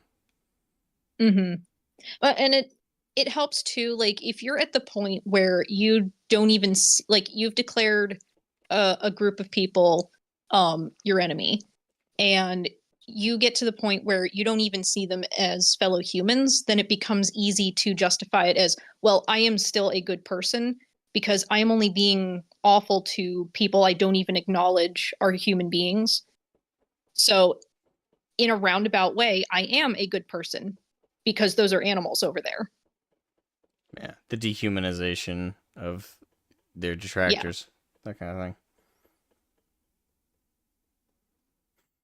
Syl Yeah. says So in I, the I think unfortunately a lot of them have gotten to that point where they see chuds as less than human. So they can justify the horrible behavior because it's like, well, I'm not hurting my fellow human. yeah, that demented shit. Ugh. Yeah. Syl And says in it's a the sad way to think. it is it. Uh say what you will about the Chudhammer side, but the one thing I don't think we do or really ever do that I've seen anyway is dehumanize people who we don't agree with. I just don't ever see that. So Yeah. like that's one thing we just don't do. I don't ever seen anyone on the Chudhammer side like think of the other group as lesser than human. Mm-hmm. Certainly, like we call them things like rats and stuff, but it's the metaphor. It's not really literal. They say No. some pretty dehumanizing shit. Mm-hmm. Again, the birther comment sticks with me pretty heavily. Right. But I thought we weren't supposed to discriminate based on on bodily function. you can't, because you don't. You are guilty of wrong think. They can, because they think right. Yep. Syl says in the chat, Azagon, when you have successfully and fully authorized your enemies, everything you say and do is justified. It is still the doing of a saint in their views. Yeah. Yeah. All right, so on to the next topic. Sisters of Silence exist. So this is in Yes, they. reference. Yes. This is in reference to the fact that when the whole like fem studies, female space marine conversation, the one thing that constantly gets ignored, shoved to the side, or demeaned or devalued is the pre-existing, and it's the thing that destroys the representation argument and has for years, is the Sisters of Silence and Sisters of Battle, which are all female dedicated factions in the lore. And the Sisters of Battle are definitely reflective of that on the tabletop, but I think the Sisters of Silence should be as well. They exist, and they're awesome, and they have huge fandoms. They've been around since 1997. So this notion that Warhammer has been a discriminatory space that where women aren't allowed and they're icky and gross or some shit is killed off immediately. You just got to go, hey, have you been around at all since 1997? Yeah, then you've been around during a time where Warhammer has had women in it. Right. And like Arch said, like if it was a question of having enough female rep, then where are all the women who should have gotten on board in 97? Oh yeah. Like all the women didn't magically come in just because Sisters of Battle were in, so it's not how it works. But yeah, like with this female custodes thing, like I think that's been a real like nick in a lot of people's craw, including me. Is it's such a slap in the face to the Sisters of Silence. It's like they have been the female companions to the custodians, defending the Emperor in the throne room. They are grossly underrepresented in the books and in the novels. They're grossly underrepresented in terms of the tabletop. They really need their own army. They have been languishing with minimal support for decades. I'd love to collect some. Yeah, there's a few sets out there, but there's so few of them, and I don't think they've been updated since the early 2000s. Like we really have had so minimal support for Sisters of Silence over the years, and they really deserve to be their own whole army, not just a side along for Custodes. They really deserve their own stuff. And instead of putting any energy and time into them, we get Femstodes before we see a single like major update for the line of Sisters of Silence. Yeah, and it's such a strange thing to ignore on GW's part. Like updating the Sisters of Silence feels like a no-brainer because then you're not breaking any lore and you're appeasing the people who are like, well, where are my female minis? Like you could easily do like a refresh for them and both sides would be happy. Oh yeah. Well, in theory. Well, in theory. People who actually believe the talking points of the representation, which again, I think those people are pretty racist and sexist, but those who actually believe that, they would be arguably satisfied if there was more focus put on Sisters of Silence and Sisters of Battle. But yeah, it's just that for me was like the thing that hurt. Overall damage to the lore hurt a lot, and being lied to by GW to the point where they straight up just tried to gaslight the whole community. That was bad. But the true crime was the disgrace to the Sisters of Silence with the female custodians crap. Like I for sure. really fucking hated that. Like oh, go ahead. Oh, and another thing too is I thought that the gaslighting would be something that both sides could agree on because like even just putting aside like the gender rep thing for a second, like what if they updated the guard codex and there was a short story about I don't know an Eldar member, or I don't know, you could shove a Necron in there and we're like, hey, wait a minute, that's a little weird. Is this a misprint? And then GW comes out and says, oh, there have always been Xenos in the guard. Like, are you kidding me? But no, like they've all celebrated this. They've told us that it's okay to be gaslit because it helps them. And I think that's really gross. Like, I'd agree. you're okaying bad business practices just because it seemingly helps you. And it's even worse that it's a like gender representation thing, because we've got, like you said, the Sisters of Silence are right there. They're perfect to update. And you didn't. You decided that gaslighting your fan base was better than giving us new models that wouldn't even break lore. Exactly. It's if there's any sign to everybody out there that, even from a non-political standpoint, let's say you're somebody who does not care about the politics, you don't care about the culture war aspect, you don't care about that at all, you just care solely about that, like the Lutons of the world, right? That constantly pull that line of like, oh well, I don't really care about this, I only care what people think in 6 months down the road. If you're one of those types, then listen to this. They disrespected you and your hobby on a fundamental level from the ground up and insulted your intelligence and told you water is dry. They told you a reality that you've known and accepted to be the case for a long time in a lot of people's whole lives in the hobby, and they just told you, no, that's not the case. Mm-hmm. They did it with no ceremony. They did it with no qualifications. They did it with no apology. To this day, we still don't have an apology. Okay? They've had plenty of opportunity up to this point to release a apology and announce that they fired the PR guy that pulled that card. They have not. Yeah. So even if you're not into the whole politics side of it, which is fine, it's fair, they spat in your fucking eyeball and told you they were polishing it. Mm-hmm.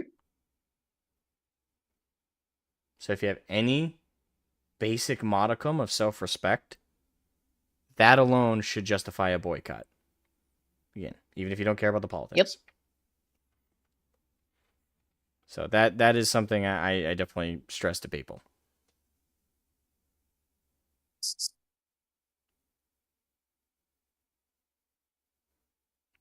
You're welcome, Sil. It's to make a point. But yeah, like the Sisters of Battle, Sisters of Silence, they constantly, when it comes to this whole gender debate, it's just such a pain in the ass that they're ignored. Like they're direct proof to the reverse of the whole representation arguments that they pull. It's direct. It's it showcases a lot about the woke and about, let's say you're in a hobby or a setting or a fan of something that hasn't yet to be touched by the woke virus. It goes to show you that even if you play a game that's already naturally diverse, even if you play or engage in something that's already very, very inclusive, it doesn't matter. If it's not explicitly woke to the point where it's bowing down to the rainbow flag and bowing down to their exact talking points and regurgitating them, even if it does represent all the values they claim to love, they will fundamentally alter it and make sure it self-flagellates itself and bows and bends the knee to them by overtaking it and harassing the creators. They will do that. They will infest. And they don't care. It doesn't matter if it's already close to an ideal of something that they say they like. If it doesn't directly regurgitate their talking points, it's not enough. And even then, it's not enough. Mm-hmm. So that is something else to be noted. But One thing I forgot to mention in the when we were talking about like the how unnecessary it is to just insert women into everything. It's also interesting that the wokies in the community like just they don't understand like basic math when it comes to like the resources of the setting. And because they always talk about how like, well, we need to have women because otherwise the Imperium's wasting half of humanity.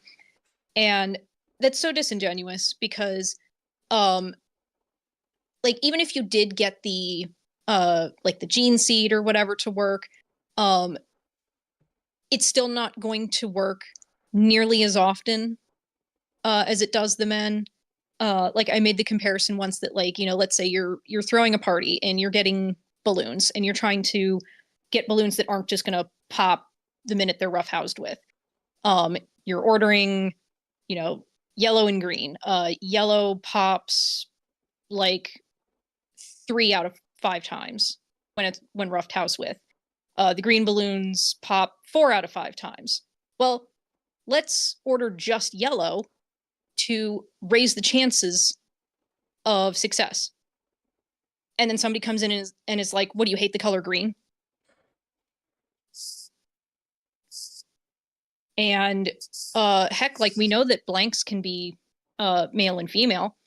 Why do the Sisters of Silence have to be just female? By their own logic, who says that the Calexis temple has to hog all of the male blanks? Thank you. Yeah.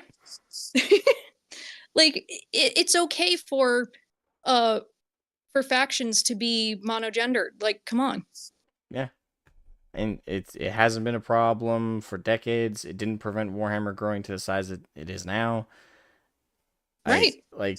That's another thing I hate about like the woke ideology is that they're like, it's a problem. It's like, okay, since when? And I just remembered like a female presence that's really underrated that I see at stores is I love seeing moms bring in their little boys. Like, little Jimmy's like, hey, I want to go check that out. And his mom's like, sure. I love seeing that kind of thing. I do too. And again, the biggest thing that kept a lot of little Timmies in getting into the hobby at a young age was the price tag. Yeah. I'm sure like a lot of parents boys. probably usher their kids out as soon as they see the price tags, but it's nice to see them in there. Oh yeah. Yeah, I think with that we'll lead to our final topic, which is building actual hobby spaces. So this is in reference to kind of like the plan going forward as a community and as a nerddom. Like keep in mind, it's not creating an echo chamber. There's a difference between an echo chamber and creating a actual space where the focus is on the hobby itself. So the difference with that being is an echo chamber is like, okay, if you think outside of this exact narrative, you're not welcome. And everybody in it has to repeat the same stuff. A hobby space that is properly organized and developed around a topic or a thing, discourse should be welcome if it's related to the hobby. Like, as in like the universe or the setting. Like, let's say a Star Trek hobby space, a proper hobby space, there'd be no politics allowed. Like no real world, I should say. In-universe politics, absolutely. And everyone should be able to come in, and 3 people should all be able to have different opinions about the Federation. One thinks that they're idealistic and cool. One might think they're stupid and over-idealistic. Another might think, like, hey, it's somewhere in between. Discourse and argumentation should be allowed within your hobby spaces that we build. But the part that you need to do is gatekeep out the people who are coming in to try and ruin it, that are trying to make it, instead of a conversation about the Federation, let's say, it's a conversation about, well, if you don't like the Federation, then you're a dirty, filthy fascist or something like that. Those people need to be kept the fuck out.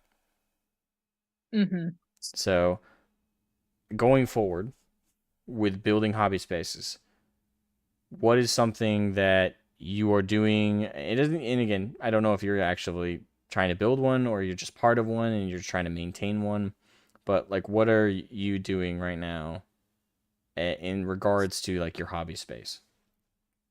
I just participate at the moment. I don't know that I could see myself running a space, but like, I just try to promote people. Like, somebody posts some pictures of minis, I'll leave a compliment. And if they're looking for critiques, I'll leave a critique. And just like having fun with people.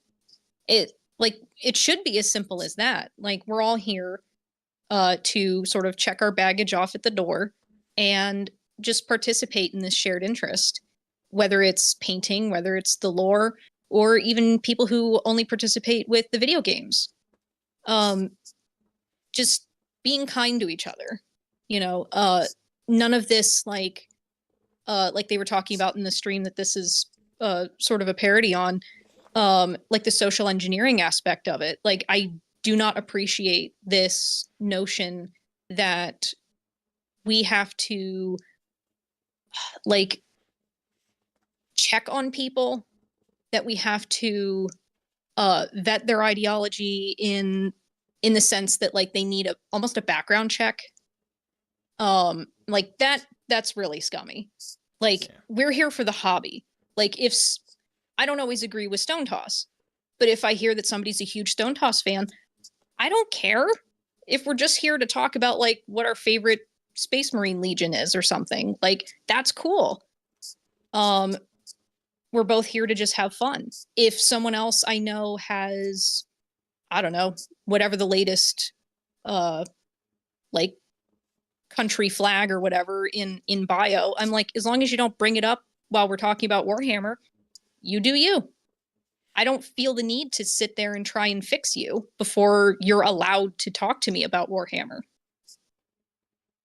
Absolutely. And yeah, like that is a perfectly healthy way to kind of build and help maintain your hobby space. It's absolutely Mm-hmm. fucking cat. My cat just get off me. That was not an invite. Oh, Ah, ow, ow. You little shit. there's another thing like we can talk about. Like, most hobbyists are cat owners. I own dogs too, but this, unfortunately, this fat Oh, fuck, you stupid. You think you're cute. You're an asshole. like it would be stupid if somebody were like, hey, you can't talk Warhammer with me because I love cats, but I hate dogs, and I know you're a dog owner. It would be as silly as that. It would be. And that's kind of what it's devolved into. It, Mm-hmm. it's, yeah, God. But yeah, with my thing with like building hobby spaces, right now, like I'm helping maintain a few, but I got my own personal one with my community and my close knit community. Uh, Nice. yeah, we got ours in our local area. Like we all meet up at our hobby shop. We all play Warhammer, different editions. 7th edition is becoming more popular. I've done my best to help with that. It's my favorite edition. And not everyone is boycotting Warhammer in my local area in terms of like the new stuff. But no Yeah. one's hostile about it. Like I'm not particularly hostile about it. I do stress to them and make my arguments, but you don't make it a thing. Right. Yeah, so generally speaking, like my recommendation to people with building hobby spaces at the moment, if you're already in one, just help police it, Gatekeep out the people who are coming in to cause a problem. Don't don't immediately be hostile. Be like, hey, this is not a space for politics. You want to talk politics, go somewhere else. And if they Yeah. keep pushing, if they're more aggressive, if they start calling you bigot and shit, just kick them out. Right. Don't need to stay on ceremony. Don't need to have a trial, right? Mm-hmm. And even something as simple as like you are either watching a match or you walk in on some guys who are wrapping up one, and you know talking with them about like how they did. You can get sort of like a mini battle report from them Oh, yeah. and show them that you're interested. um if somebody's lost and is maybe like, oh well, I'm not very good, like, you know pep talk them or something. Like, that's how you build better hobby spaces. Absolutely. I mean, a little bit of positivity and nurturing new people. If you're an experienced person, yeah, absolutely. Like you go to your local hobby shop, you see people playing, have a conversation, compliment their miniatures, and that's a big thing. Like I think there's a lot of hobby elitism around like the assembling and painting of the models, but I think that's something that needs to be worked on. Mm-hmm. But one big thing is always try and find something to compliment. And I don't mean something half-assed, like, oh, that looks kind of good. And then, like, deride people's minis for, like, an hour and a half. It's like, oh, well, you didn't do that correctly. You didn't think your paint's enough. There's always something actually substantively to compliment about something. I don't care if it's the most Right. caked-on miniature ever, where it looks like the thing got dumped in wax. There's still something to compliment. It could be the color choice. It could be simply the model they chose to assemble and build. There's always something to compliment. So, Right? look for the thing to compliment, and if asked, give some critiques, but small ones. Don't unload on them. Like, even if you see 500 things wrong on a miniature in your mind, only point out one or two. Like, hey, I really think this thing is good, and if I could recommend anything, this and this needs to be worked on. Or I Yeah. think this should be worked on. That helps give people some confidence. Right. And if you're not sure, you could always ask someone like, "Hey, do you take critiques?" Yeah. And if they're not, fair enough. If they are, like, try to be encouraging. Yeah. And there's always something else to Because talk everybody about. started somewhere. Yeah. There's always something else to talk about as well. Like, if the minis if they're not comfortable with you giving them advice on that, switch gears. Be like, hey, so lore wise, what's your favorite faction? Yeah. Yeah, I refuse to thin my paints. That's perfectly fine. It's not. And any army is a good like conversation starter on lore, because even if people claim that they don't care about the lore, there's some element or other that's usually played a factor. And it could be as simple as, oh, I like that Blood Angels have their whole vampire thing and the tragic backstory of like the Black Rage and everything, and they couldn't care about any other bit of Blood Angel lore, and you could just be like, oh, what'd you pick them for? And you two can just talk, and maybe you can, if you're a lore nerd, maybe you can drop some facts, little trivia. Right. Because who knows, like somebody could have chosen an army and doesn't know that there are books for them.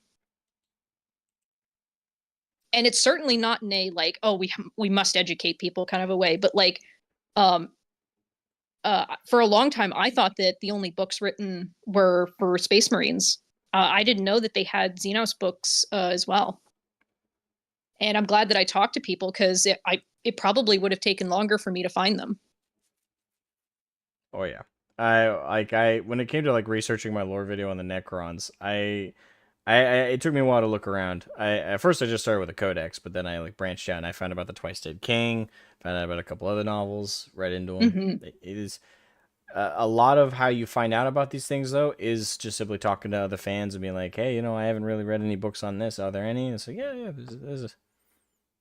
So, fostering actual hobby spaces, all it takes is just being yourself, being social, being kind, and again, keep your eye and ear out. Not like paranoidingly, but keep your eye and ear out for anyone starting shit, anyone bringing up real world politics a little too often, if at all, Mm-hmm. and always be ready to call it out. Don't be afraid to call it out. Like, even if you're surrounded by friends and everybody's being cordial and everyone's being giving the guy or giving the person a little bit more room, don't be afraid to go up and say, hey, dude, this is not a space we should be talking about politics.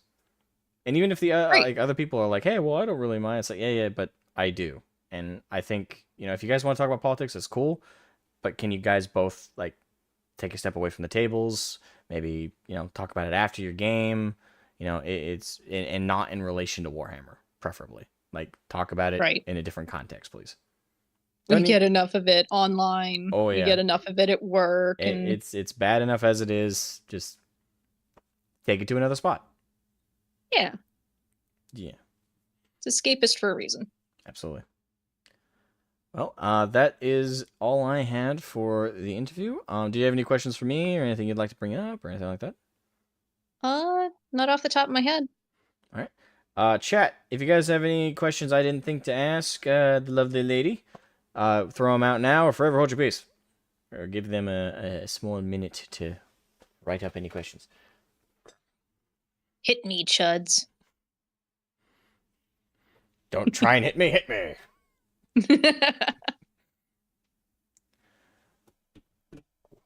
Stretch my old bones.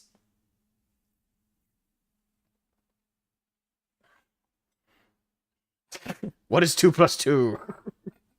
5. Damn.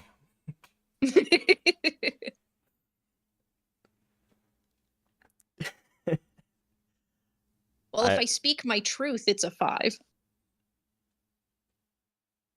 Oh, we got a Coomer question. Zirkle says, "Are you single?" Damn it, guys. I am. Asmogan, who are the real good guys of 40k, and why is it the GSC? Gene Stealer called. No. Did you honest? Why is it the Gene Stealer codes? Really? Maybe to WokeHammer. They can relate. There are no good guys Seeing in people 40k. unironically defend them is really weird to me. It's creepy. Ugh.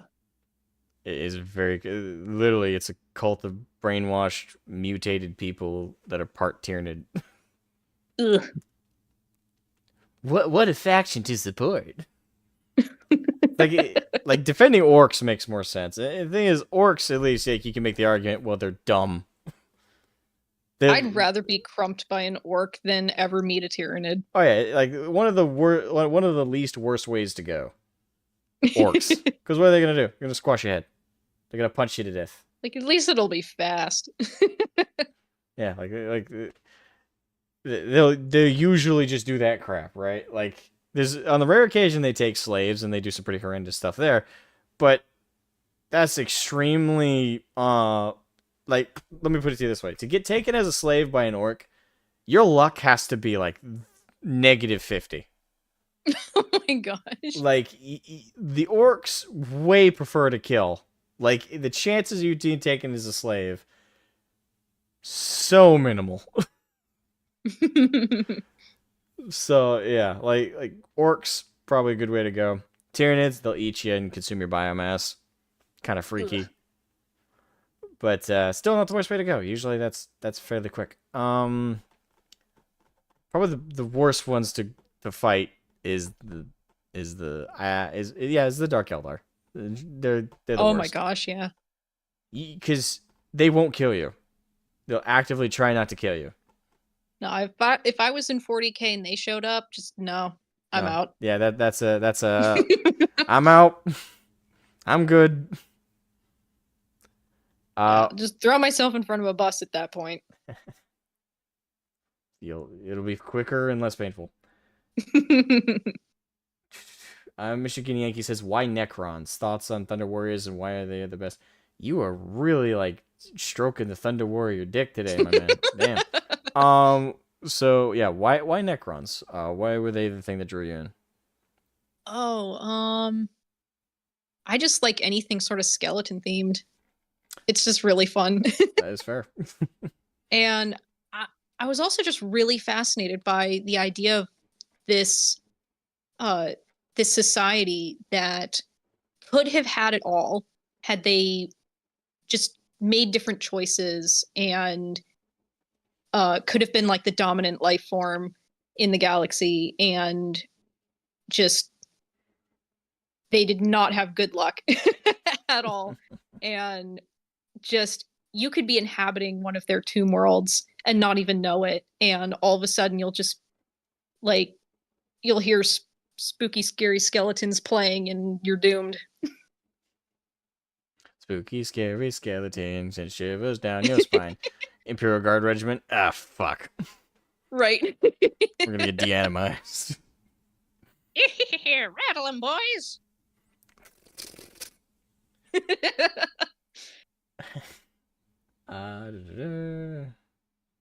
What's better than a two-armed emperor? A four? That's not a question. It's a statement. But that'd be an interesting. It'd be interesting if the emperor came back and he was like a Buddha style figure. Oh my gosh. Came with like 4 arms, like whoa. He could, and I wouldn't even question it. Honestly, at this point, with like, especially with the femstody stuff, it's like, why not at this point? Right. Which Necron Overlord do you find to be the most based? That's from Karn. Oh, that's tough.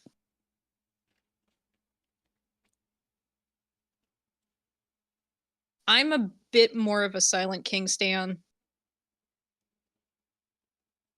That is a really tough decision, though. Yeah, I'm gonna go with him. If Trazen counts, I'd go with Trazen. Oh, he's so fun.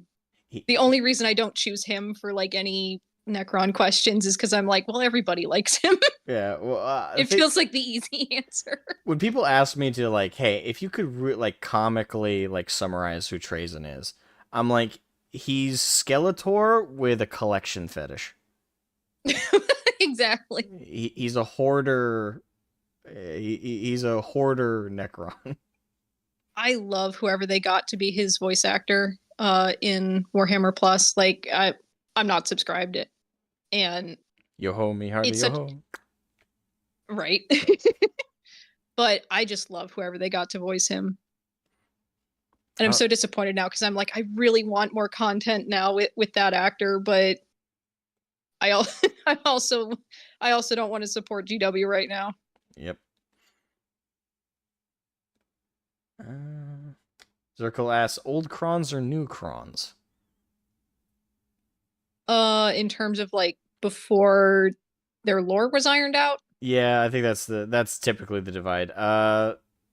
There's not many. There are a few. Don't get me wrong. I'm not going to insult the few that are out there, but there aren't many old Kron fans.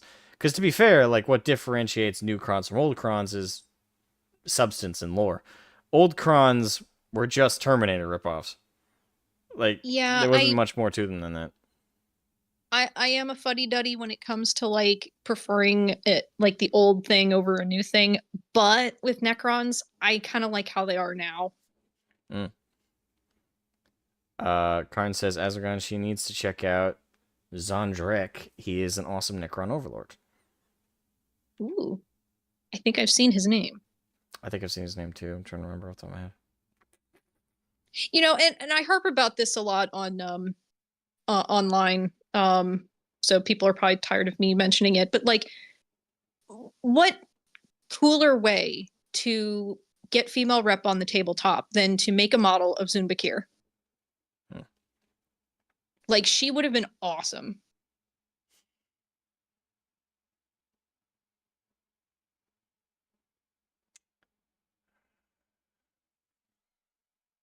Let me just skim in. I'll grab 2 more questions.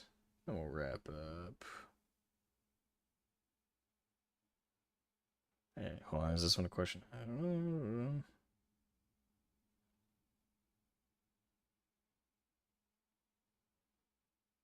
Okay, so Telcree says, Azragon, I have seen multiple game systems crash by streamlining their rules to new players that was never interested in the game. What kind of standard would you wish to set for a system to stay good? Well, for me, there is something to be said about like a level of simplification, because with a war game, I fundamentally believe it shouldn't be too simple. It's because at that point, if you want a simple war game, play chess. And a lot of people say, well, chess isn't simple. Its fundamental rules are. It's just a matter of implementing the rules is what like the skill comes in with that, right? But the fundamental rules are simple. You get to the point though where like you've got chess, and if you dumb it down, then you may as well just be playing checkers. Like, why are you dumbing down chess? Yeah, like if you want to play a more simpler rule set, go play those. But for the standard that should differentiate really basic games like that and something like a war game like Warhammer or Bolt Action or Conflict 47, hell, even Battletech, what should differentiate those to something more simplistic like chess or checkers is that you have way more options and a way broader. The idea is they're both part of the same ocean, but the depth is immensely different. Like where chess is like the depth of just off the beachhead, right? Checkers is like right below the sand. And then you have Warhammer, you have other tabletop games. I think those should be like the Mariana Trench. They should have the most diverse like options for war gear. They should have the most option for unit choice and composition.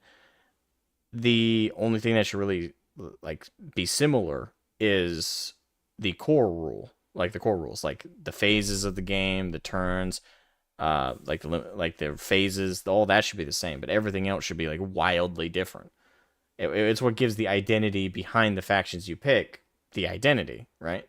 Like if orcs played similar to Tyranids, or Tyranids played similar to Necrons because you oversimplified the rules to which the differences are only aesthetic, then nobody's really going to get interested. Like, the few people who do were going to be people who weren't very passionate about the game itself anyway. And after a while, it feels like you're trying to punish people who have a brain for more complex games. Like, you see this dumb push from games journalists who are like, oh, I need easy mode in Dark Souls. And yeah, the hard version will still be there, but some things you don't need everything to be accessible to the lowest common denominator. Yeah. I know that sounds harsh, but I'm sorry, I don't think people. it does. You can get skilled enough. Like playing, like I've been looking at the rules and stuff for Necrons and just playing in general, and it's really daunting. But I look forward to the challenge of like actually putting it into play. And there's a place for simpler games. There's a place for middling games, and there's a place for like Warhammer. And some games I've seen are even harder. And like if you're like in your own house and you want to go by house rules, go for it. Like that sounds fun. But I don't think you should dumb down the game in its entirety just to get more people in. Like they'll come naturally. You don't have to manufacture the audience. Yeah. And I think like having a more difficult system also encourages people to get better. You don't get people to be smarter and more effective or more talented at something by dumbing the thing that they're trying to do down, right? Mm-hmm. Like at that point, you're taking away you're taking away what makes it special. It's kind of like what's happening with the military right now. It's like a lot of branches that used to have really major reputations, like the Navy SEALs and stuff. They're lowering their standards, so to try Right. and like they're lowering their standards to let like women in. That Yeah. like again, the sentiment of wanting to be more inclusive only goes so far once you start insulting people's basic logic. Right. It's like it's not disrespectful to women to have a high standard, right? Like if a woman can achieve those things, again using the military example, uh, if a woman can achieve that, doesn't that make her all the more appreciated? Because she went through the effort of training, she went through the effort of like practicing and putting in that Right. effort to the point she achieved that height, right? That at that point you're like, wow, you did a damn good job.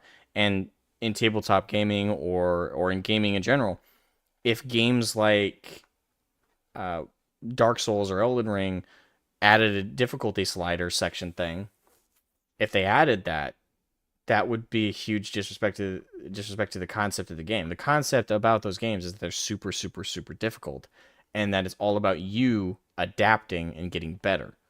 And Right. with tabletop gaming, that's another aspect. It's like this hobby is super expensive, first of all, and like once you get past the barrier of finances, wouldn't you want, especially with how much you invest in it financially and time wise for the miniatures, wouldn't you want a game with enough complexity and depth to justify all that?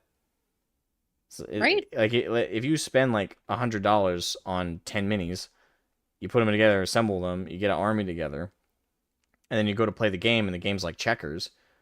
Well, that sucks.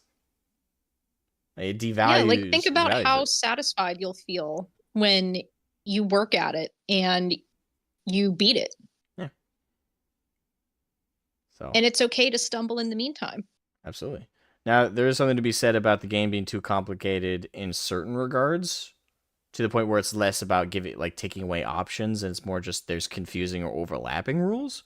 Like, yeah, absolutely, like trim the fat there, but the rules should never, or the game should never be simplified in regards to the depth of options, the flexibility, the style of like play, and the faction identity. It should never flex like that. Like that's Right. that's where you lose me. And I'll grab one more question, and then we'll wrap up.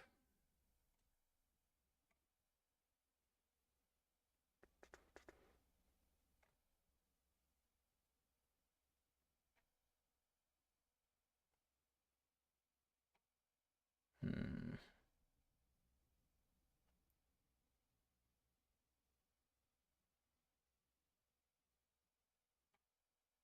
Actually, I think we got through all the questions, unless I'm completely overlooking one.